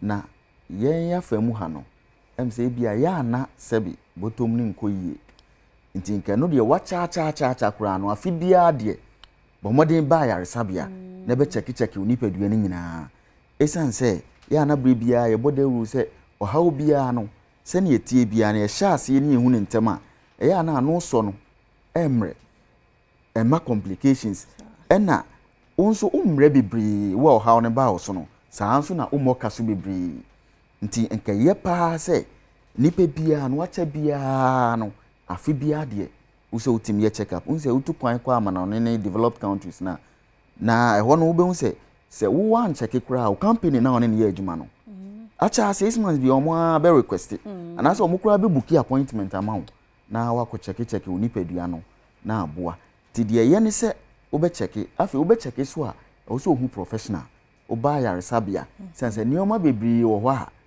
professional no physician be hu doctor be hu a obi antimi hu anya sa na misdiagnosis ne so koso bebri ono ma mi tifie no check o pressure no nche so aye health check up ana so aye health screening obi show ani ho aye hye wani aye yellow ntie ne onya malaria yebekom so ebia doctor be check no na typhoid nyame amwa bo nse wano no malaria nra nso so no ni malaria so nti usiki professional ana se ukọ doctor ho te se amen scientific doctor se kokudam ebe check unipadua ni nyina ni ehu de ekoso no ni apɛ ho pomasi bre so e de ama I see ene na ehu hia se wo so obi aye me se de nka me bebusa ne de nti e wo se ye check up no de nti na wo se me kra me ye check up se me nam ho ehwe ha me bibia aye pa me ni aba se Ghana fo ye nti ase wo ho no em se ya Techiman kakra because kofu bibri wo ho ha ohunu se ono wo ye fine ne ho oden okoba adan kra na obe check up ebi kra ka koka kisi so se na ono otewa ne ho oden okoba no onko hospital nko check up ko fa yare ma na ho nyeden da bi e be sere nti ase kakra wo se wo yenya wa ha ne se okọ health check up na health screening na eno nche se okọ fa yare ama ho eno enti se okọ nom saden alcohol sa na se oliver ana se enti se sebi okọ bo adwaman sa without protection na wakonya na mu yare na emom check up no no se okọ hwehwe ni pedua nim na ohaw bi ahinta a wonim no yehu so hu enti na che se ohaw no ye namho no esan se ni pedua de ewom no ye hu no na de ewom no nso so de ewo ni pedua mu no a ye hu no so na kita ni pedua no akoman ye hu brain cells ye hu liver ye hu kidney ye hu pancreas sa organs ahodo nyina ye hu eno so na kita ni pedua no na de ewom ni se ehun fidie ahodo no ni bo odin ye wo de be check ni pedua no nipa ba ko phone timi to nsi ni fie so hu mi bebai magina hwehwe mu ahwe me hu se ma ye fan ana so hu ansa na mi be wo eno kura ye ni so no me hwe se bibi ekoyi ana na adan na de woye mu organs akese e woni padua mu a de ekode ye ba no adan ne check ni bra no nti wo check wo hu abonsa aboa ne hu se yare bi o wa de to so mienu se wo yare bi dada kura na wo sa ye check up a eboa me hu se complications aba na wo manage ni yi wo hwe hu yi ana se wo ye basa wo check wo hu a eboa emi hu se sabi omoja no ana se bibi fufuro bi atechoma ye hu ana wo check wo hu eboa e ma oda ho so kwan a wo fa se odidi bre wo se odidi aduane wo se odi ena de ense se odi nyina wo sa check wo hu eboa emi hu lifestyle asetena bi wo se odi ye obi ense se wo ye jogging ana se wo ye exercise ana exercise de bia ye kan obi a wo se wo ye bia ye eboa but ye wo age bia ene de wo se wo ye wo yare bia so ne check up wo se wo ye ba amena de na mo ye de amaye wo yo me nya ba em se amen scientific check up yi hu asem ya ye kan enne afia sun enim se nyu bia na ne botom ye nti ye bia ya pono so bia me check in free nti moja jonso mfidi ahodo akese scan ahodo abetwitwa hwehwe wo hunam nyina no ne nyina ye bia mu se free brane enhwe ne hu haw no ne ensan pe ho pomasi brema wo isan se wo haw no hu a na wutimi treat so hu asema na make check up no ana se exercise square wo so wo ye no ye wo bia na nsen ya opanyi bia ye se okọ jogging unim se okọ ye no oba no watenase nti omo so kọ jogging na nopa hu se otenase no se ne ote so no omo ben no na yeso enso mo wawu yesi exercise ye pa nenso se wo hawo bia ye wo exercise bi wo untimi nkọ ho so hu ti se ni pay am se onya heart attack na wo hwe saafo yi nyina ye check na akoma no hawo mu a ye be boa ne ehu de wo se wo ye de ense se wo ye enya adwumaden en stress hu bebri saa ne o man nyina check up na be me ehu ti wo be pimo amen scientific samri eye ene 13 fi saa kosi 27th of January ya ye bi ya pono se obia me check no free ne ehu how bi ho bia de obeya ne se obenye hospital card nti wo ye patient dada na wa buy hoda oba card na wo de kire receptioner eno ansa wo so pese obeya check up ye be direct to ma doctor na doctor request check out ahodo examination ahodo ansa na mfidi akese ye wo so hwem saa nso na woni ye hospital card dia obeye bi am say hospital card ye 80 cedis nti wo ye hospital card na fe check up ahodo mfidi ahodo e wo so wodi dem hyehyem ni ye hwe utiri so kosi unase no ya hwe ni nyina de ama free so how bi ani ho a afutuo kakra na wo se ye de ma ho hwe wadidi ye hwe asetena ye a doctor de be ma ho na wo ko free na emum so how bi wo ho de a na ene aduro no na wato aduro kakra bi saa me nyina aduro no kra no doctor asama eye 50% discount na che se wo no ba saa me be ye check up ni free a aduro na wo to no say 100 cedis a obetu ye 50 cedis esan se ni nyina check up na say discount abeda so se ne be ya obia betima check no but aye ni nyina ne se obia be di ye e wo apomden kwa so ti obia betima friend e wo 0244 2271 92 0244 2271 92 020 722 9505 020 722 9505 afi 0245 275 254 0245 275 254 numbers yi mu bia obetima frɛ na pomuden ho nsɛm ko a wo de abɛda Amen Scientific na check up yi obusa ho nsɛm fu a opese obusa na waba na check o ho nyinaa free ɔhaw bi wɔ hɔ a yasa aboa na yɛsia no atu ase edi amount. Amen Scientific Heba and Alternative Medical Hospital Dr. Oseusu na yeten in Kane yeda say free medical screening no koso ene ya wabeka say e dey call 27th no twimika na fa ho kokojimu na kokoshe Australia level umoja level BP no ne sane mani nyina twimika ne ko Amen Scientific Heba Hospital na koyesa enhwehwemu no na duwe ya sha say 27th January and one baby 7 a.m. to 5 p.m. Now one was shase Saturdays in show eka ho ebi say domina wa domi ben net flat no Clagon so Lashibi Ashaman Road under bridge hono no omo ben ho twimika sisi na call Amen 0207 229505 and 0244 227192 and 0245 2752 54 ahana bema kwan na no pay nkomo no ye DSC kwasinsia ya krado asemidika etwaso there be amaka cho se beka ne sade etie. This is the first edition of Asemidika for 2025. Ye me hu nyina afishiapa ye da tete krafo amu anyankopon ayebuafo no ase se na dumara kwa odi afefoforo asa afemiebiem. We believe say afiwe ye nyina betu anamon a ebeboa maye man no kanko etimi awie peyo. Ye nyina ye wo chefa ewom. Ye nyina wo bika. Ye nyina wo bihwe ene ye nyina so obitie. Ba ye tie ye hwe ye ka nyina ne so ye tu anamon a ebe fit into the purpose of our country's development. Medeni akwasi ensia Asemidika bre ena edruswe.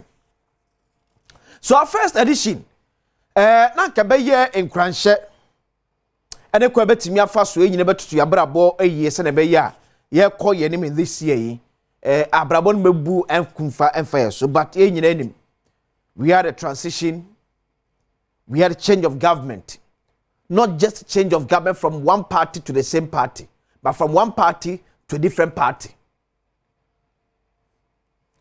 different regimes all together. After that, and some way see actually, enya abof enye enika, enya kono, and start ye enye ne, and a sans me back come was me start.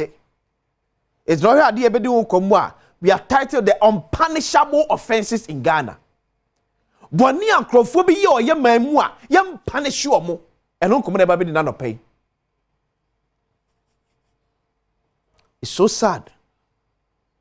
But you can't you find except every 4-8 years biano a best a normal. But you may come see one day the way it is growing. The way now first now grow the corner. A bedroom maybe no. Then you papa and farmer ye. Somewhere 2017, I think on the 9th of January. Yes, understand. But I'm sure a first video, no. What happened to ASP Nanka Bruce? War Jubilee House, them Flagstaff House. Police knew only a Juma. There was change of government. It will be a civilian see on Nanka Bruce will issue. So that was the time of it me pay the back because Abanya Sasa am an Abayaba. At that time. To see police ni so share video no to na see police ni no eso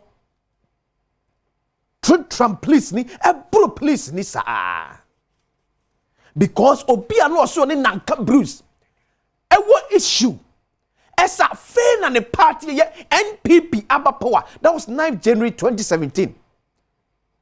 When President Anado Danko, former president, I resume office. That was the time obi office so MPP ni ASP Nanka Bruce eko attack no. Emra nya adwuma. Emra enya adwuma. Mama show second video about when MPP took over. Eniema wodo bia esisi omam. We will second video no idea. NPP take over 2017. Hwaniema bia esisi wo yemamu. Yenye penny bia mananka wasem. These are some of the things that MPP taking over 2017. Esisi wo yemamu. Nem penny for mamu. Obia ye di, obia keep it quiet as if say BNC ye. Obia ye di o. Say BNC ye fan normal because esimre bi etwa mu it was 2017 so ebi so say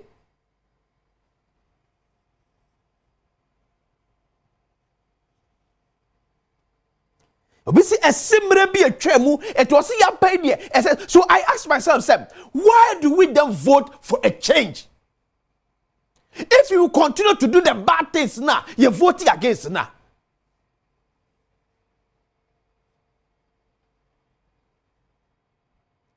We are voting for a change because anyema be say, the change me say, yampe.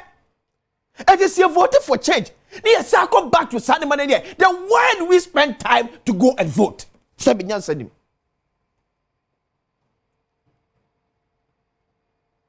Niana yaura okra e wo mu yese. Enyo mo fu soldiers mu bie do mo ko yesa gbe o na brew. Empanifo no mo nya hwehan e ma sere ma say ekoso no. They will suffer. And they will keep quiet. Fanko tell video, me chairman for any me course so wabra MPP taking over 2017. Yes, we see a good vigilante groups. Yes, we see vigilante be any woman. Fisa sambrante asabre na enenam. Ejiaman focus. Akwa me abronye DC. Kwa me ba for asem na making. Die ne man wanye no krumba. Die ne ma kwa abronye anye no my way. I remember this guy, I say Apia Stadium. Krofo konfio kwa shine car because apan asesa. Apan asesa. It's so sad. Maybe I may come say reho. Same man be to akoso aye say ya say aban sesa na de bi o say bro nkrofo ye de patapa asem ekogye amanfo atwe free office there then o man wo akire you going to pa man too fancy MPP time abra NDC take over na say yen first one mo call Boston no ko hwe mo call mo gina bonsa yes me video na 10 aban sesa o Abaya sesa eti mrante bi omye ND statutory for say all of a sudden man ni eyomodia etu ya ban dwuma ni kura ya fo adwuma o so free office me hwe ba ko bi other video bi odom that's omo kwadi grip power yes ba kweda boys nje omo kasa no yes me patuma me hwe me ntie we ties one omo eka ya ko back na patch omo nties one omo eka that fatum na amanfo nties one omo ka 2-3 weeks ago we have been promoted. People who have been given jobs, who have been employed. Why do we need employment? We employ people to make sure our country is better. Exactly. We cannot employ people who make our country the more worst of it. We are here to tell anybody that has been employed, from management to security or whoever it is. We are telling them that now our government is in power. We have, after yesterday, some of you are aware that we got a new energy minister. We are saying that all those people must pack their baggages and leave. Because for the past 8 years, we have not seen, if for anything, when we got to poll today, we should have seen our country growing, our country going better. But we are rather seeing more deterioration. We are fed up. So all of them should pack their things and leave. All management should go because they can't manage. Because they sit in air conditioning We are sitting in the sun and we are struggling. We are saying that enough is enough. They should pack their things and go. Tell my the receptionist she wants to be part of you. We'll make sure she lives here right now. Not even to Mama will stop us because the country belongs to all of us. If any of you is employed in we and you can make a living, we also deserve a living. We also have families. We just want the country to be better. We are here just to make this simple. For Mr. Jamesi, Mr. Samuel Kofi Jamesi, I know him personally. I know him very well. To his deputy, to everybody, we are telling them enough is enough. That they can manage that they should pack their things and go. This is our time is coming. We will not come the next time. When we come the next time, nobody will stop us at this stage.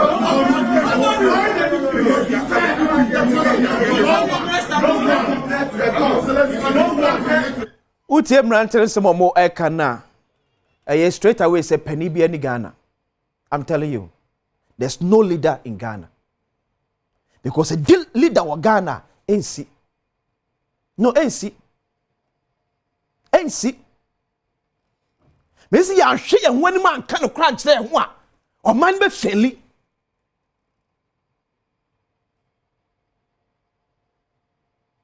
With what audacity?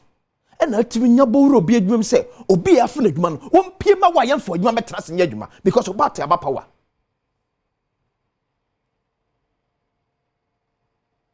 And he himself was saying, say, enough is enough. So can't we say to ourselves, say, enough is enough, Ghana? And I'm telling you, both leadership of MPP and NDC are aware of Omniumran Teneyan. And they support it. And oh, stop it. They are supporting them.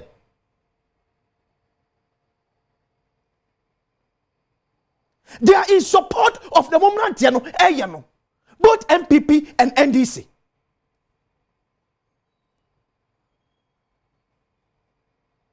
It will be a by you on Kebin Shemu.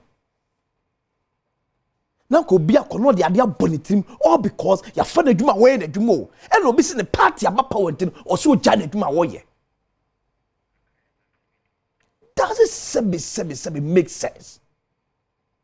Does it make sense? Penny no money. My best never come to me. I can't tell him say if the president come to tell you say stop, you won't stop. Penny no money. And where you muye obi no be chine da. Say from MPP time, abronya mo ye na to omo. Obi no be chine da. Ye be wie chiri asa compensate omo.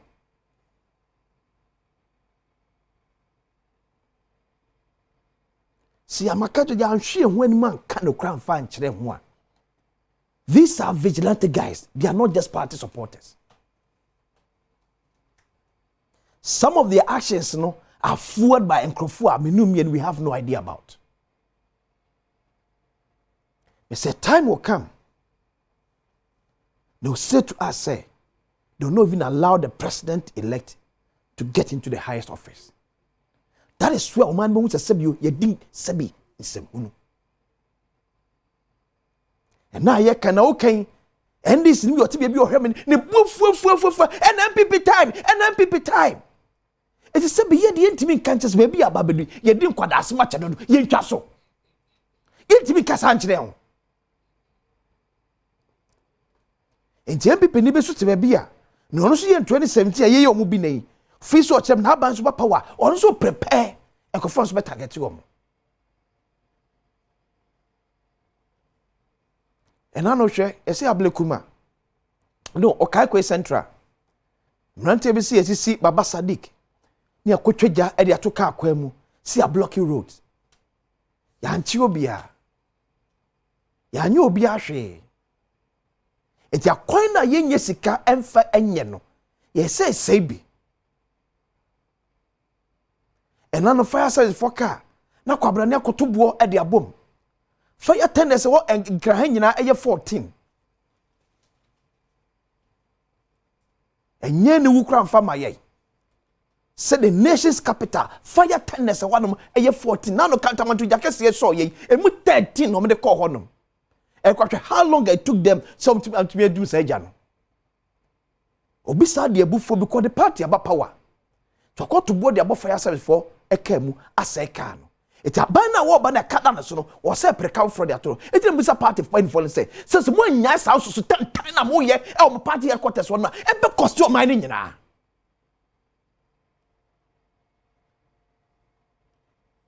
And now me hunu Justin Frimpong ko your statement. Na so ye nya atwom. Ono party for ye nya atwom. And now no minority group Alexa Nafanyo Markin. No me press conference. They are condemning. No so ye nya atwom. Where were you when Abronye and his school were causing same? Justin Frimpong ko jia. Mami practitioner PJ. Frank I no don pray am ye press conference. Na mo condemn no. Me be say where were you?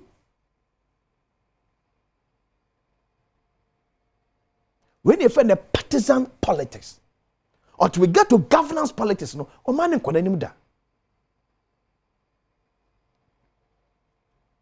I want a situation whereby the national chairman of NDC can look into the eyes of people and say, arrest them.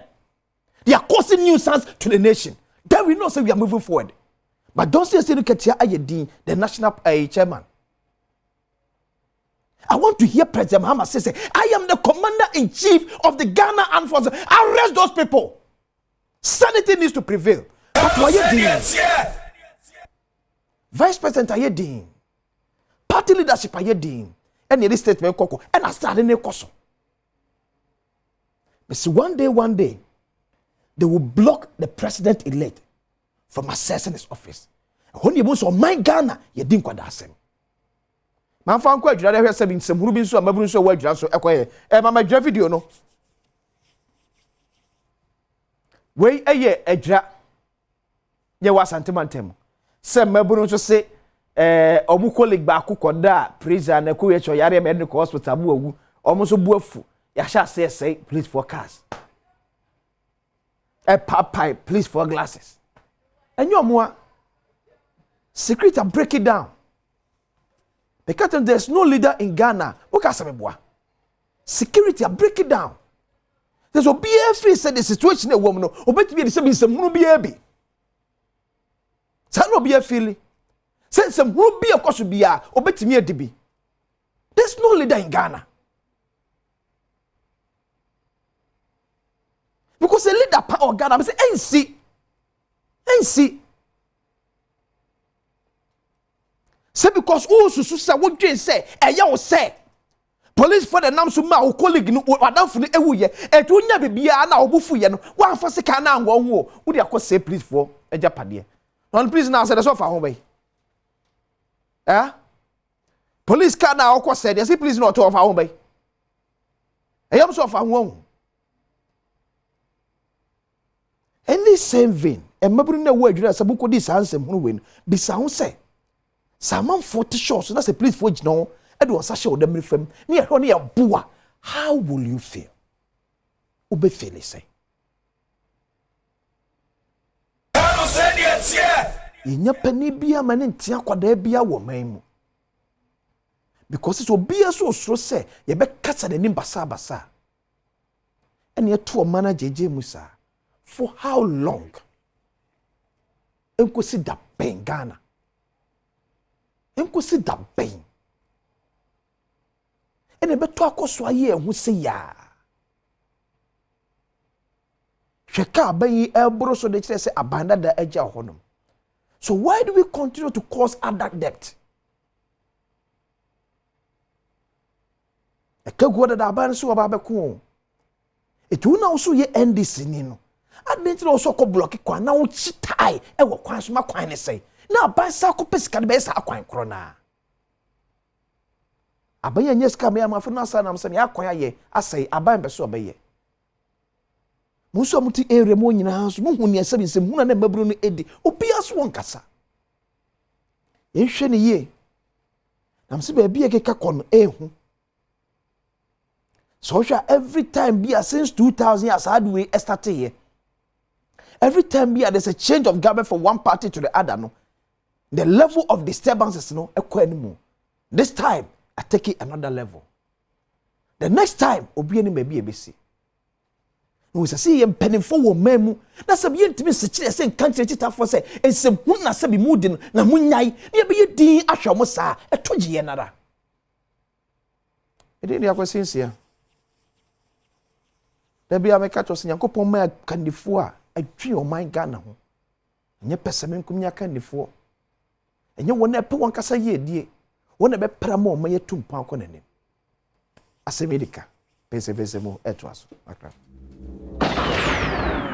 Emo makwa bawe emfa emra bedwam dwumadie so or Adom TV live on DSTV channel 280 Go TV channel 119 Multi TV Digi Box and so live and so honum. Yes, stream on all our social media platforms from Facebook to YouTube. Maybe I could be searching for Adom TV. And I say on Facebook searching for Adom TV Extra. Na yenim komo ho. Yena betwafo besim konya na adwen omai ho. A very good morning komo obi awaje bre na ohwe and want to a man Alex Zebua. Good morning to you. Senior boko there. Ma TV biase. Nyame hira na abusuafo enyina. So a quick statement from the acting spokesperson to the president from Felix Kwachi Ofosu. As a notice of cessation of board membership of statutory boards, corporations, commissions, and councils following presidential transition. In accordance with the Presidential Transition Act 2012, Act 845, all members of statutory boards, corporations, commissions, and councils appointed by the former president or a former minister of state cease to hold office on 7 January 2025, following the assumption of office of His Excellency President John Dramani Mahama. This serves as a formal notice to all affected members. For the avoidance of doubt, this excludes commissions that are independent constitutional creations. In due course, the affected boards, commissions, councils, and statutory corporations will be reconstituted according to their respective enabling laws.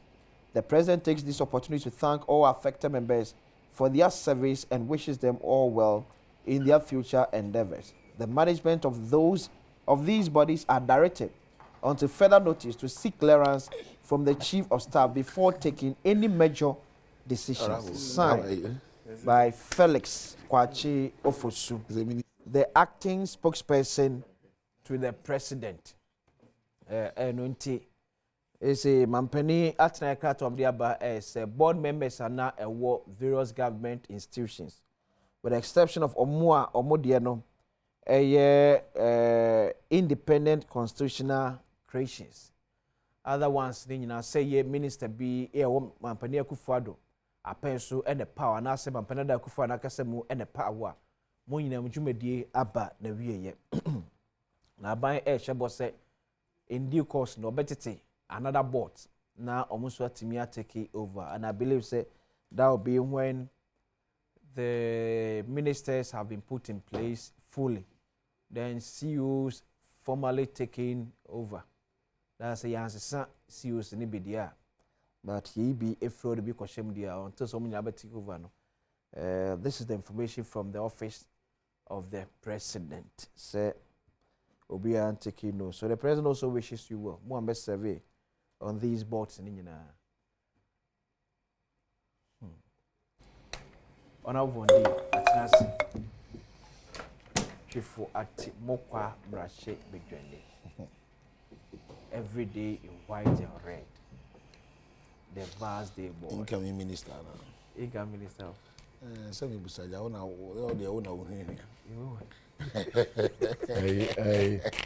media for when I'm here. Yeah, go. Deputy Director of Communications, the Ma NPP. I'm no come. A woman Juada.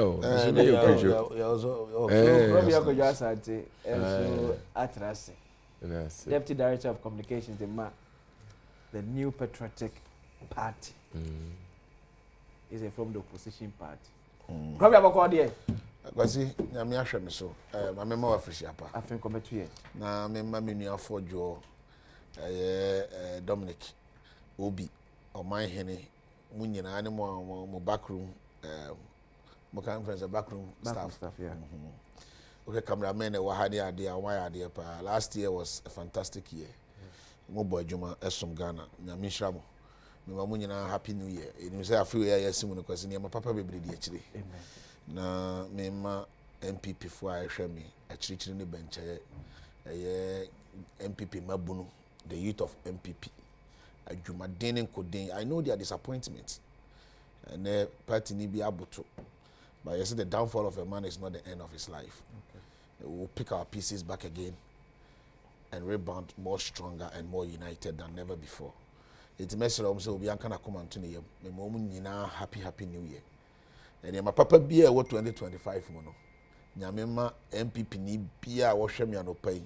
O team me anopai right from the polling station, electoral area coordinators, constituencies, region, ibesi national. Nyamema ni my papa be a 2025 mono. Ebi so omso.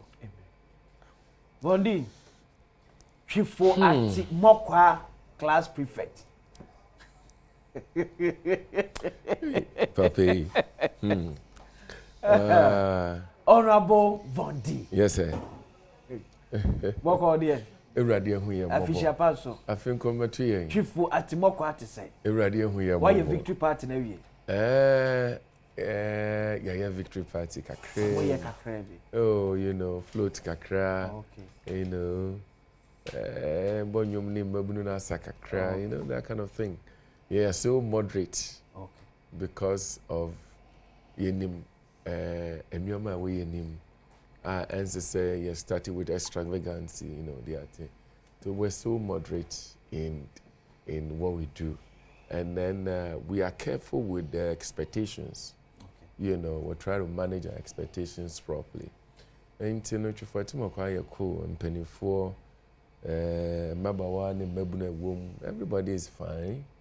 And we are happy. Yeniaji say His Excellency John Dramani Mahama, the President of the Republic of Ghana.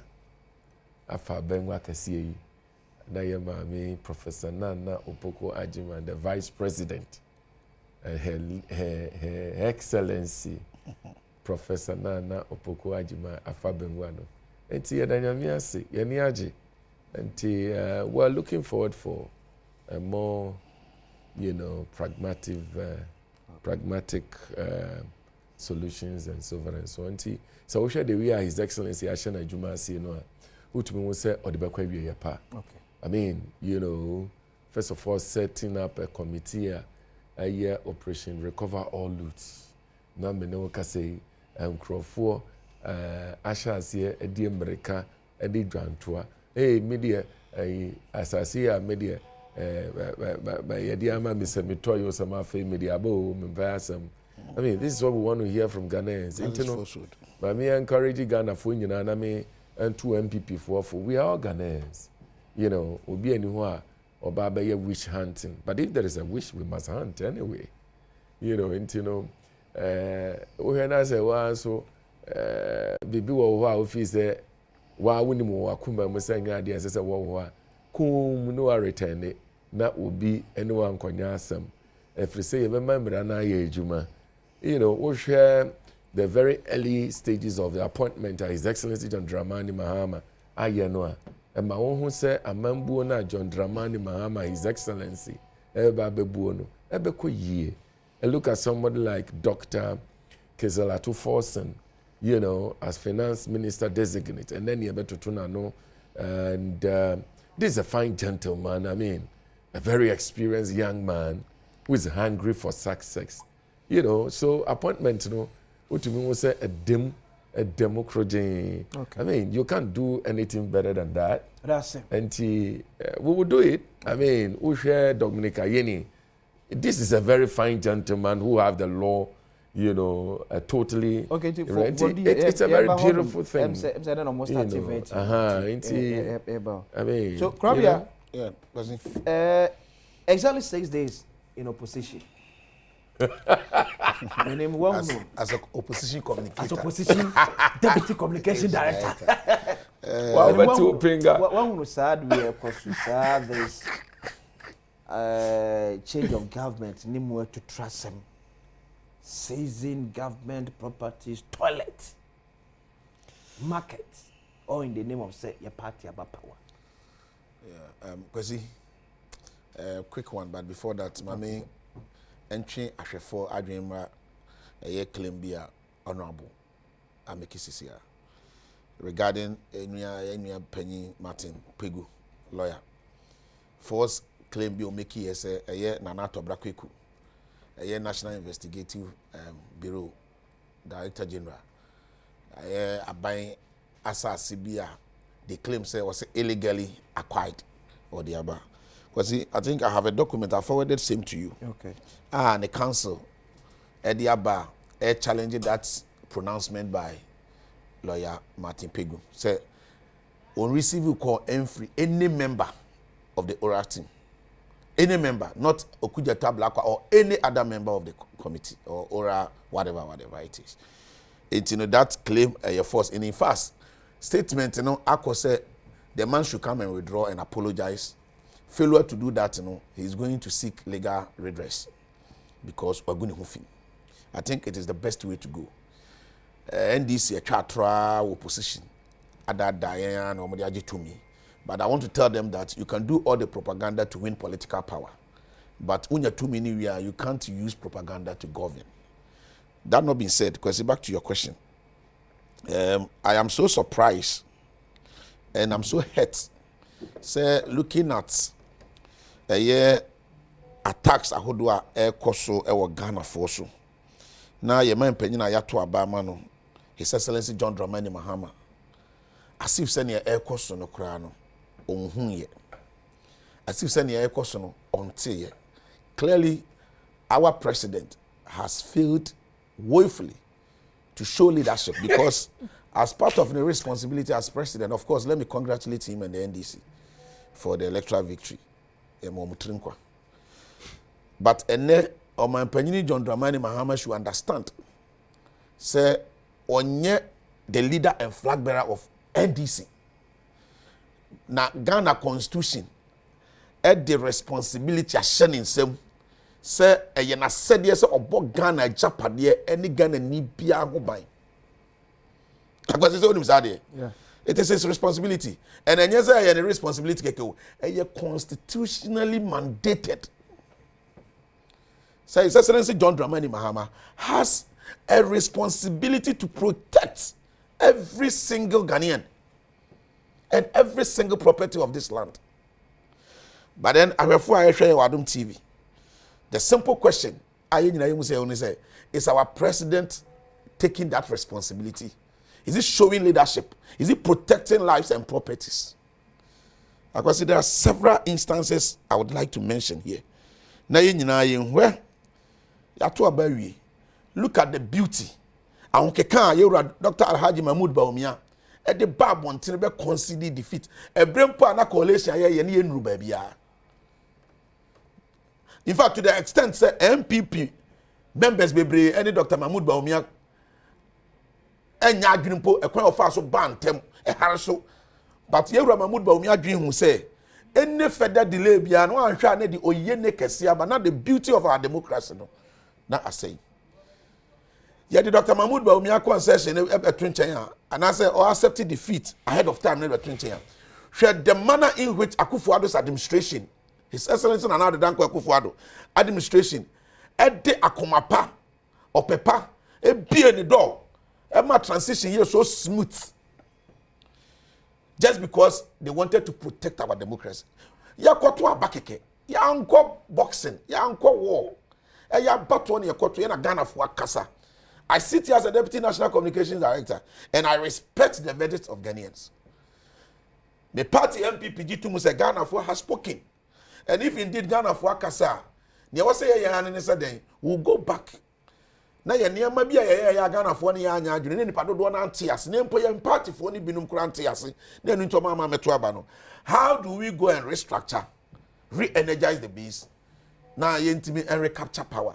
in the next elections. But probably before this issue of say government are taking over. Now party for or mutin opposition by power. They fear agitated say you protect your man or a be you could no more score, you settle at this time. You cause mayhem. And yen way back I think 2000. The question is say at what point and our mind you bet me a catch now and say enough is enough. Yeah. No, and at the point the president must show leadership. But none of our president forget about the past. I am not interested in the past. Because TV. Empenu waka say ubu compunction wachi. Na direct to baby out there. Over the years, akoso there had not been a single timer yenya president or the next sif makachre say these are my people. The security services should arrest them for causing this nuisance. Right. May sure say as part of the reasons ABMA certain people be crammed to about my MPP could be those and Yamaya woman she. Okay. But then no MPP it will totally be inappropriate. Say you want to place the responsibility of protecting lives and properties on the doorstep of MPP. We are in opposition and we have accepted that fate. President Mahama is the president of the Republic of Ghana. Near Chamuno, we learn from good practices. Because when you want to do a retrospection, you would want to do it again. Would you? The answer is a big no. So His Excellency John Dramani Mahama was in the second coming a image redemption, or be redeeming the image. Now, so be redeeming image, then he must start from here. Because you see, and Yamana to the extent say, even now they move to corporate bodies. They want to be paid. View power office. So Obia free one. But the question you must ask yourself, say, accountant now also free one. Do you even qualify to sit on the chair as an accountant? Just because of political power, we need power. I don't have a problem. We are NDC need youth. Now NDC about power. Or whatever it takes to work in a particular officer. Find the right way to go. Once we are done and we are doing any problem. Because what did I mention? It is never wrong say NDC need be a wire do mama NDC. It demanded for the fair share and answer the pound of the flesh. Any problem. But the point is a problem when they resort to actions are illegal, unlawful. Sure. Yes, you see police are dying. Basa. Ejura enu abakubi amesan hwe. Edo so MPP. Yet ya new Dublin Municipal Assembly. Yeah. It was all over because I know say na NDC mabuna bawura ho. So assembly staff ni nyina MP. Forget is that some of them are even technocrats or civil servants. They are not politicians. Assembly one, the only person or a politician, the MC are appointing and the DC. And I'm sure that by now, before even the coming into life of Dr. John Dramani Mahama, a statement on the by say MMDC is now revoking appointment. A lot of them already know Mankasa Prano as stay out of office. Because we know, so as part of practice, when there's a change of government, what is your business going there? What you say? And look at NDC tax as on Makoto. Amako invade tall. O de no to nchen Cocoa Board office. O de no to nchen yes NDC tax as to me Ministry of Energy. Akwasi, you see at this point in time, the media you are also not speaking enough. Because you are my good brother. The media you are not speaking enough. Maybe na me radio that one sister station. I don't me send me a penny CG. Me sure say what me can be over me so. Because you say it is a bad practice. We must condemn it. Because at the end of the day, everyone say MPP for us here, you say Jerry John Rawlings statue be an answer, be an Papa Dr. Kwame Nkrumah of blessed memory. A statue be an Papa Ivan Satamils of blessed memory. Statue yes, we are Tiago Montesnia Kububa. Is that the kind of country we want to have? The big answer is no. Okay. It was messy. The media, you should not remain silent. And I'm surprised that a lot of the media houses are. Yesterday, no Musa today they have all kept quiet. They are not condemning it. And if they are condemning it, they are not condemning it well enough. Okay. But I want to sit here, Honorable Vondi. I know he's a perfect gentleman. I like him so much. Who say Ghana for a show. The moment you ever to Abama Ada, you ubefa afnana waswano. That's the time of position. We start to position Jenny. Yeah. And let me tell you, there are a lot of NPP Ghana for Omotu Abama Yura John Dramani Mahama. This is not what they are expecting. Okay. And you're waiting on Omotu Abama. But I say, George Krobia. Yo. Vondi. But I say, chaos after change of government. We term that the unpunishable offenses in Ghana.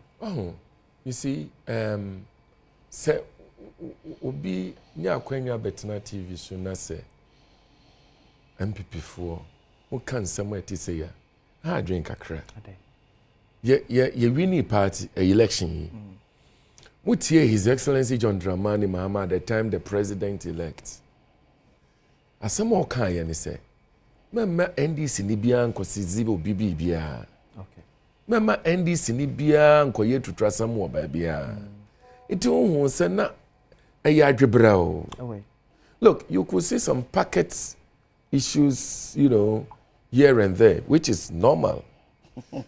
It's normal. Hold on. Because the point I'm making is the point I'm making is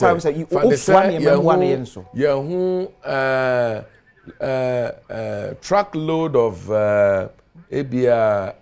fertilizer. Okay. One more day, youth for and this if one who say I didn't want to say free a warehouse Ghana for there and they call baby. There will be an agitation say ye see a track no ye di fertilizer and kuku on yade. His Excellency John Dramani Mahama, the then president elect, about Bontain, about 2 years for say look, that is not acceptable. And so there was some level of calmness. Look, NDC for yet to trust Zambia. After you sworn in, was Bekasa. There should be no seizure of things. That is the president who is thinking about Ghana. It's dangerous. Look, Vondi. Say in your mampeni, Emani issue command say. Adu e kosui, ubi enyai. Yes. Na se enyai. Na twaso ne kasiem even to the extent say mamu e call bui power e wo ka say but mam bi video no say mampani kura dom ha ma be ka kire say yenyai a yenyai na say sa brante na so nante wo na bibia anto na that it means a dangerous of the president ye wo. No. You see, okay, the demonstration of leadership, okay, say enyama e koso yi yampe say be koso sure would be better than the then another danko kufuado waka na no atum. What's the difference? Na abronye any namun krofie fie ACC or mukas. Good. You think we didn't see all that? We saw it. Yes. So this is a president constantly. All cultural followers there. Don't do this. But they are still doing the point I'm making to you. So it is up to the law enforcement agents to arrest somebody.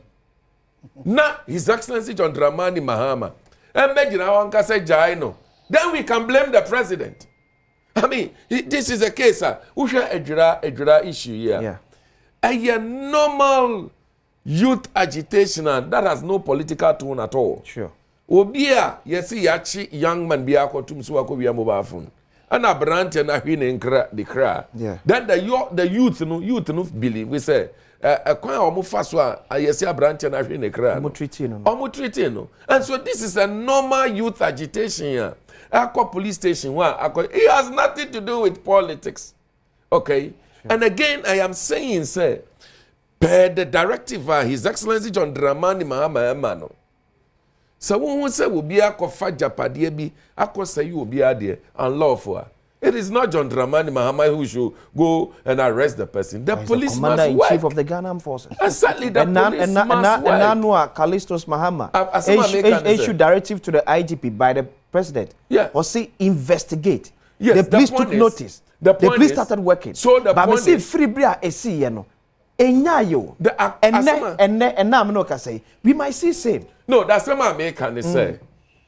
Sir, obi akwaye to trust some. Okay. After say His Excellency John Dramani Mahama I issue statement.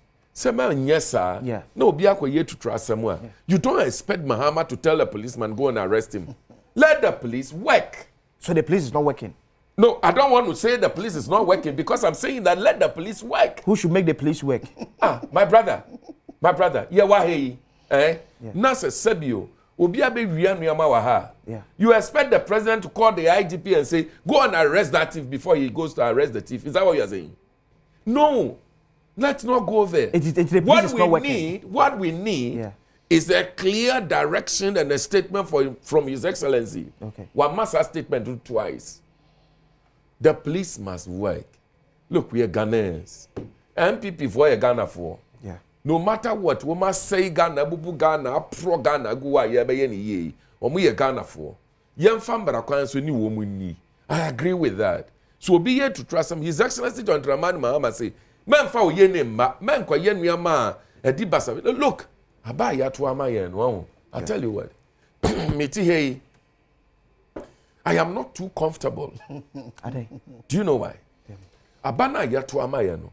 Ya to about once. Na Ghana for over 2-point-something million. Look, we had John Mahama, His Excellency, and you're 57.7%. 56. And you're 57. 56. A friend is saying, but we are 38%. Let's not destroy this conversation. Let's even assume, say, but we are 44%. From the EC, John Mahama 56%, Dr. Baumia 41%. So, okay, say, Ebrana Jimensa declare results. No? Okay, said there were 9 constituencies in Yama. Okay. Yeah. Okay, so what's this about? Yes. Why update? Why update? Have you looked at it? Yeah. Why update? The number is still 56. 56%. Hold on. Baumia 41%. The number is still 56 after update. Yes. Go in there and find out. They still have but one let us not constituency destroy the conversation. Let's move on. One constituency penny outstanding. Never mind. Let's Okay. move on. Okay. The point I'm making is say, look, sitting here, no, I am feeling something else. Say. About Ghana for Tuama, His Excellency John Dramani Mani NDC for no. My constituency, for example, 2020, we win election with 1,820.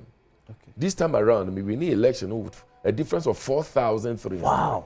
Oh, that is huge. The point is that the kind of level of faith, belief, expectation, Ghana for is huge. And His Excellency John Dramani Mahama is perfectly mindful of that. In this ministerial appointment, the we are no. So excellent. Gentlemen are where you are so far, no. Absolutely unbeatable. Okay. And into we are sure when we know about the away anymore as I say here. Yeah, man kitty pocket issues. Oh, Yakobru obi waha, Yakoji obi ka waha, San your man kitty said the MPP for ya no. And that is why His Excellency John Dramani Mahama issue statement say, Mamu obi and yes sir, it is up to the police to go and arrest anybody who unlawfully goes to do something and your papa. So see a betrans is here. Near the blame could His Excellency John Dramani Mahama so say or no na man crofo yes sir. What say yes work as a man yet 2 times. Public statement. It never came from Akufo-Addo. Never. Even when 8 people were killed, 4 good years. Papa yanka who till so different abemu. We saw it. Say one more who one put that warrior statement because ebusuya for me mamu ya kompo keke. Onka di wo we asida. We've seen the president, His Excellency John Dramani Mahama, instantly or say IGP go and investigate. Let's see what we can do for these people. They are Ghanaians. Hey. NDC for Martina, dear Munin H. No, Adribro, or my yapasi a reset, no, young woman kitty when you're the berry set, you're reset or mine more mine often into my pefra. This is a gentleman, one master statement, His Excellency John Dramani Mahama. What does you want him to do? This is, look, the point is that the MPP wanted to set an agenda. Okay? Okay. Almost set the agenda from day one. But look, I'm telling you the truth. And I'll give you one of the agenda and almost set it. Okay. Now, almost tell you my so straight away. Your mama fuck Benwan Nanka Dum Swaba. Into Wukaya, Mitie John Jinapo, the energy minister designate. Look. MPP for fra bemono. Na fuela aka. Ona vondi. Ghana for yedi be na light na ejina so 5 hours. Ona vondi. All because they wanted to plunge this country into doom so. Ni akase John Mama ba ya no doom so aba. Look, His Excellency John Dramani Mahama has solved a problem no. One more the school feeding issue aba and head the beya ebeka se nkwala ni aduane ni. Utuba hwe na reopening date ni o mato ahweda o mato ahweda. His Excellency John Dramani Mahama was solve problem. But I say so. What we will do for this country, we will reset so this on economy. The 10th of December, fine. On the 10th of December 2020, reporter Ghana Web Edibayani, election-related violence horrible. Akufo-Addo condemns killing of Ghanaians. So that's 10th December 2020. Did you also hear Akufo-Addo talk about that? Did you hear it yourself? Yeah. Akufo-Addo talking about 8 gentlemen that were killed. Did you also hear it? What's it? One day. It's my time. But wait 2 minutes now. Come on. Let me say many of Bondi. Incoming minister. Incoming minister. Oh, you be a many better. You're a young guy, nice guy. Just that. And then obi eboko ni. Nansen, I say, I didn't say the canon. I am becoming. Uni, cause many of Bondi. The ref is all about say. Okay. Now he's still speaking as if for opposition. You may be off our topic. Anyway, we go here. George Lapo said there will be doom so. Now yanya, I create between us sustaining Ghana for the next 7 to 8 hours. Because that's what most say in every 1 week. And you know, say procedure be from o person o kra crude. In any case, o kra be akra ni wa no kra. And then nyame ada Roman pa ya ni nyina ebo no say George Lapo be energy minister. Ikotwa my bet and kedi. Say kasa no enye hwebie mo Ghana for be holding accountable responsible. Na ya hwe pa na no ye no opposition. But back to young commodity. Ade e cost to meet me atwa. No, because na make actually say Vondi are making statements be brave ya one way statement they dangerous. Na eyi see ebenya a whole president obekasa the party fonti. That is an indication Vondi is giving us. Honorable, respectfully. Minua Penny, Honorable Vondi, MP. Catcher and say, or my Penny John Dramani Mahama responsibility, or what Emma Ghana for an say, or Bekasake. Or Casaria said your Casa, where does say, yeah, you and Vanya, you want to win a Juma. But also, or cancer, but it's also a Piagin. So, dear Nama, the police service, no, quote unquote, has become ineffective. Of situations of this nature. And yet about we because the American and say, you see, as of my baby, I do not say, let's call a speed a speed. Okay. Whatever MPP Abanta be see and a year and yentin on work as a Ghana for mom overwhelming endorsements. So come on, or the person the Yams what here. I don't my panel on the man also and when MPC Amana Busua with him you would be crabby. And you know wow, what was Abanema. When Pino, your body in our and you be an just your name here. That is the indication. But they did not turn China. Because let's young fat assembly now, honorable MP, and he's a member of parliament. Yeah. Into a casa, and yet just trust her. Also, my penny John Dramani Mahama, Ghana, my penny, and what Yakunyano. Now said the Annis or baby and Wakasa. Into Biana no Casa, the Messibiana and Fano Wakasa. Because is that the constitutional responsibility of the president? The president has a responsibility of Ghana for Ghana. No boy Japan, and na Tebu police station Yakoshi, Edra police station Yakoshi, Top for Adumafoni Aquata near Pamom. Even civil servant Omoto Mankasa, it's not connected to politics. Okasa, there are a lot of things I disagree with you, but I was able to contain that. But you know, the civility of the platform in the say Obiabiti Nyonko. He's the host. So I should sit here for you to be saying what is happening. So the American they say, and then civil servants are sebi. Omo deeper some Ghana. Na ya mom baby atra enya bonu as part of their conditions of service. And was say abayman baby tena na abayman baby tie. Oh ha na akopam to the extent say ya civil servant for leadership issue statement meboa. Is he a lie? E catch abayan say abayan anhwe no ankasa nche ne party fo a omo so betu omo fo. If let's also put on record say civil servants that take abayan fee no they pay for it. Exactly. Only say they don't pay the realistic amount because 10% of your salary or something. That's a condition. Goes into baby no. So you pay for it. That's it. I say MP's cars at the moment. They bought from power, but we are there. So I question you. The American say me. I will never. What's he? One Ghana.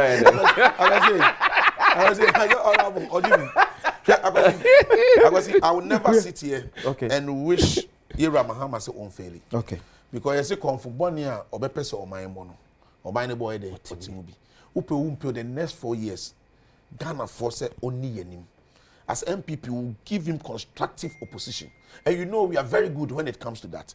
MPP metrana abane ya the papa ni abetrana because just like they were doing everything MPP did, they are trying to do everything humanly possible for Ghana for to say Akufo-Addo's government is a failure. But let me tell you, you will have comfort saying all of these things because enipa bebre na anto abano na say NDC cry if they really want to do analysis of vote omunya compare with the omunya 2020 me gidi say what e bia omaye in house e ma bontene me gidi say nani nje because he knows say okay your voter register and even 2020 MPP got 6.7 million NDC got 6.2 right. The difference was about you know what difference no and then almost 6.2 no the only can who new registrants about first time voters. I register no more. They over 1 million. Yeah. That over 1 million NDC could only pull 115,000 of that votes. Okay. Opa do the analysis. So the figures they got 6.2 million 2020. You are getting 6.215 2024. But no, make sure I mean if minimum in house. So in house it means a lot of people protested. Okay. It's that 2.1 million votes, plus of about 900,000 more. No. Okay. The question is, how many of them are MPP for? Clearly, you won't say about 2.1 million. MPP vote in 2020. A lot of about 2.1 million people. Of which maybe almost maybe I come on to MPP. For judging from I'm comparing to figures. Okay. And I'm judging from the 2020, but I know cry is not of any interest to me. Okay. MPP did to say you lose elections no abysmally, no problem. It's in South CSR. Who kwa ye juma no from obo juma wo so ye. Now the ani braye, but na ye nuane ka kire yen say ye Mahama na Ghana fo ato abama no. Okasa ono ane party fo ntie. But then they wakasa ntie anya hwe. Say ye Mahama as a police for making sure that there is law and order. Now police for maintaining law and order and yes, now said the responsibility of the president and so be no George Krobia Asante, Deputy Director of Communications, the NPP Amanyuko. A rouse of boys benya kakra de go moto me se kai se enche betting tax aban ba be yefro. It bet na otwa na yete so tax no. In few days can you be tax in the floor no nya full amount. Mula braso e ba ese. Okay, so welcome back. We need that when you must say, Mam Trinkwa, where we need to be applications of Mempaba because we are 12 and you miss 6, there will be another live draw. Mula game, Koso na Echa AD. Vondi, yeah. Mama cuts ministries from 30 that they came to meet to 23. Yep. Yamejibi. Yep. It means you stand alone. Yep. For example, then we used to have Ministry of Youth and Sports. Now we have Ministry of Youth, Ministry of Sports. I feel what Ministry of Youth Development. Yeah, consolidating a being so abeka can it be home.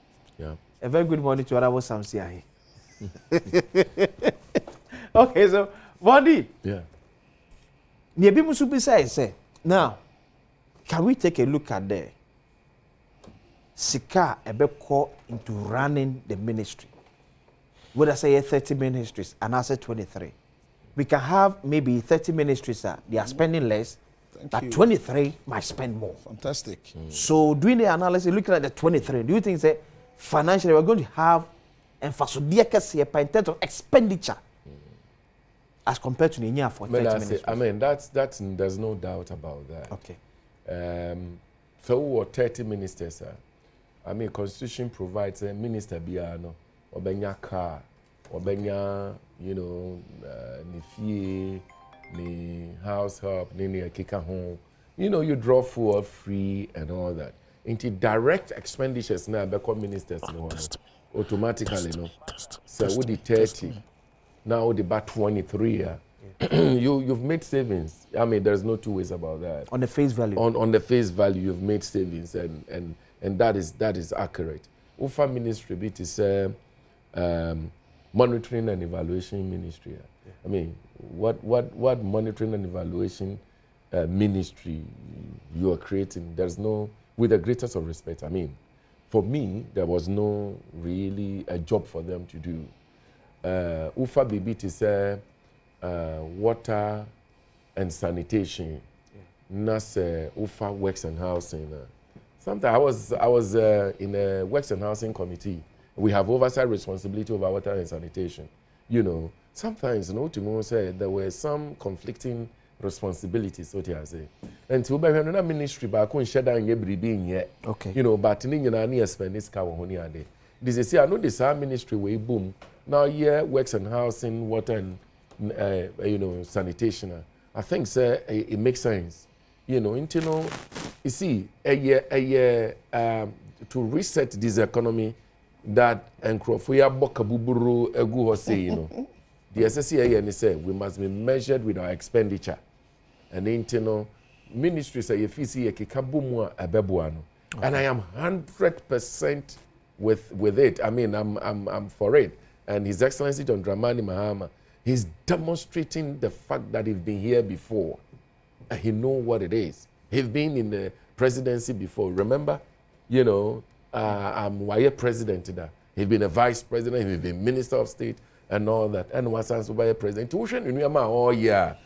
I mean, you'll be dazed as an opposition MPP, you know. You'll be dazed because you see, Papa Nunyama all year no.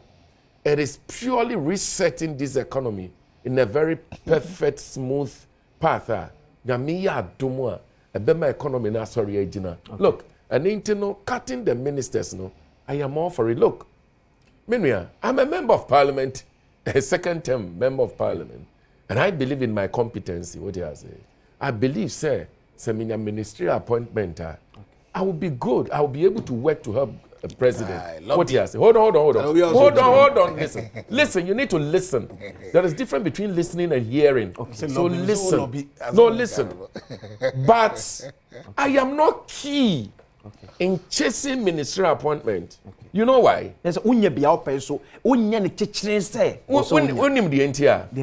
Sometimes I cry for His Excellency John Dramani Mahama.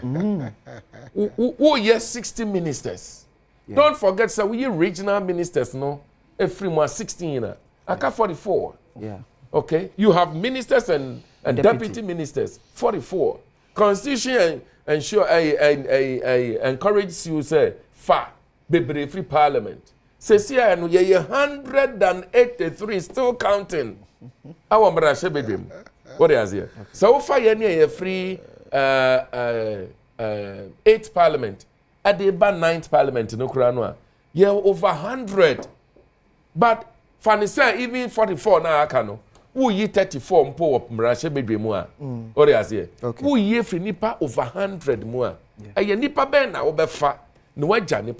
So I keep cautioning the NDC members of parliament. Me and Kasameka, any NDC phone na ya ye dumadin. I'm a president. I said, let's be cautious and let's be careful with our expectations in terms of ministerial appointment and so forth and so on. Let's be careful. Let's be cautious. Yenja His Excellency John Dramani Mahama. No one you want more. Because we all cannot be appointed. What is here? At a go, and again, I don't even believe in at a go. And I say, Obinya Kakrano Binsu may be no. I'll give you a typical example. Okay. Well, who share Honorable Dr. Atuforson, the finance minister designated. This is a fine gentleman, a very experienced gentleman, economist, an accountant. Everything, just name it. You don't want to say your door sunti. Onkoye finance minister kakra ni yenye tu ono bi nso be ye. Do you understand my point? Unless you judge him on performance. That is it based on performance. Unless you judge circumstances. Unless you judge him on performance. For example, share maybe you say UK. Time of COVID by. Yeah.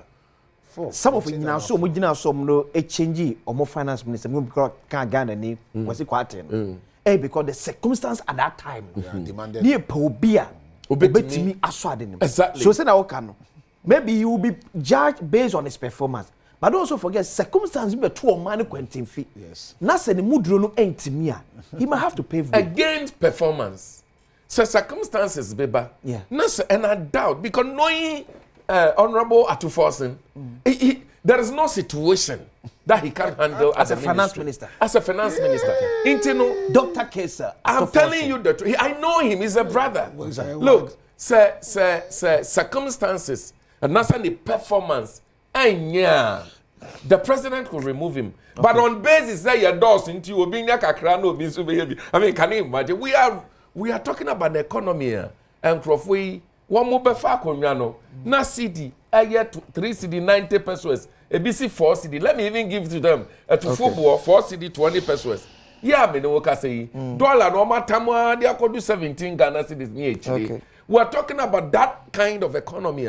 Yeah, people be obetimi reverse dollar no. Na seed na ho deny the akosoro. Na inflation rate aye adwuma. Na nuama asese so yi. You don't have any other person than me ankasa me bra penny Dr. Atuforsen. Make us say anything no he will handle it. However, me ankasa your doors unti. Obinya kakra no obi so be meaning say preservation force are always based on say anintino NDC for the yehia ni say ye be succeed ni yakọ another election na win na yenye we can consolidate the win and intina debia me caution say sa MMDC for ye be yi wo mo ni ade no we must go for people who are competent and can work with their MPs correctly. And yes, sir, you plant issues that cannot be solved. One year, now you're starting to see lose seats, maybe. But we must consolidate this particular gain. Said you better that, you know. And TBB anyone, His Excellency is starting on a very perfect note. Thank you, Honorable Fondi. MVP for Surano Musuru. From 30 to 23 ministries. I was so well with the Vice President of Imani Ghana. Yeah. By Simon. Yeah. The article where we do. Sure. He was. I read it. This is his opinion. I read it. Sure. And I was surprised. Mr. Manasseh. Please can I go on? Go on. Mingasa. Why? Opposition communication officer. Because he now was share Ira Mahama and I'm on about you know. Say a more of public sentiment and I will follow. Compared with cost cutting. You ask a very intelligent question. Say you can run a government with large size of ministers. Yeah. Maybe even 80 ministers. But the cost of running 80 ministers will be cheaper relative to say Uber running 30 or even less ministers. Meaning to me answer question. He was just beating around the bush. It's a fact. You see, it is in the wisdom of the framers of our constitution. There's a reason to can say majority of ministers should come from parliament. What you say? Cost was part of the reason. Because uyim na shebe dwafo dodo na top up pay bi na be kan sika wo se de mom no. Compare with say wo fa minister onyem na shebe dwani. I got you getting it. Sure. It will question Abusa, and it's a valid question. So it is not just a matter of numbers. It's a matter of deliberate intention. So Yera Mahama is saying argument.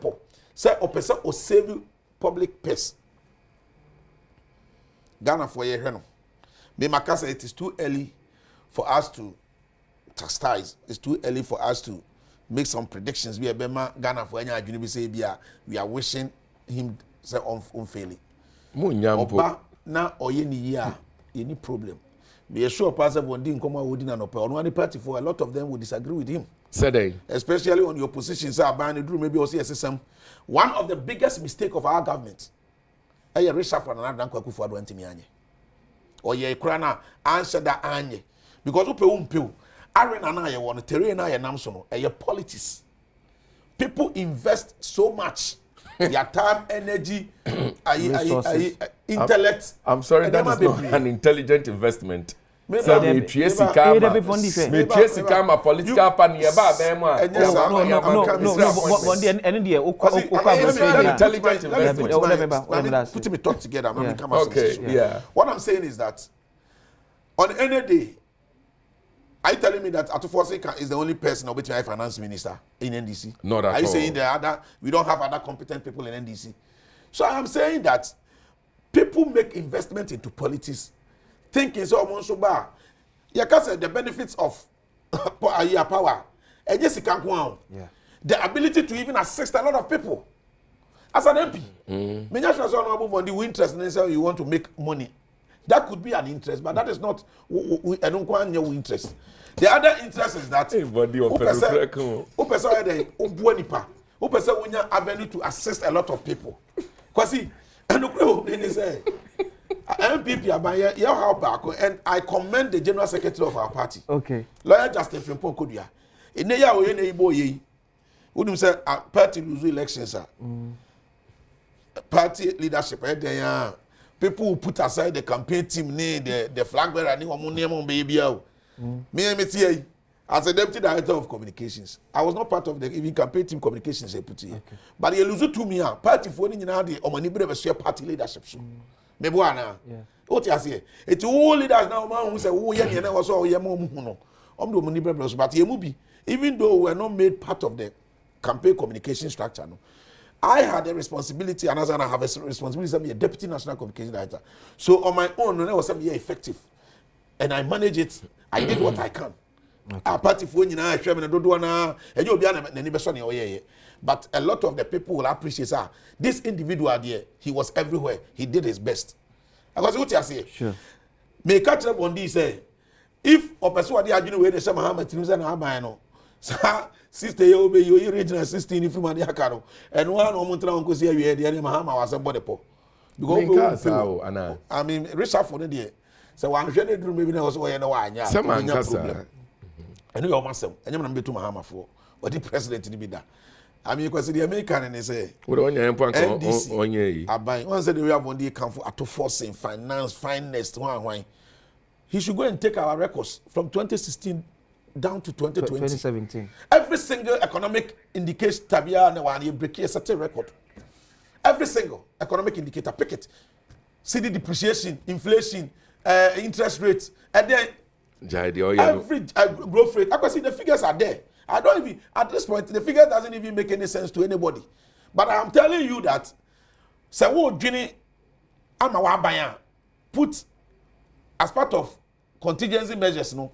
Who say there will be certain shocks be a shocks, it can be internal shocks and it can be external shock. Would 3 years require internal shock, they are hallelujah. And require internal and require external. Yet cholera 2014. Under His Excellency John Dramani Mahama.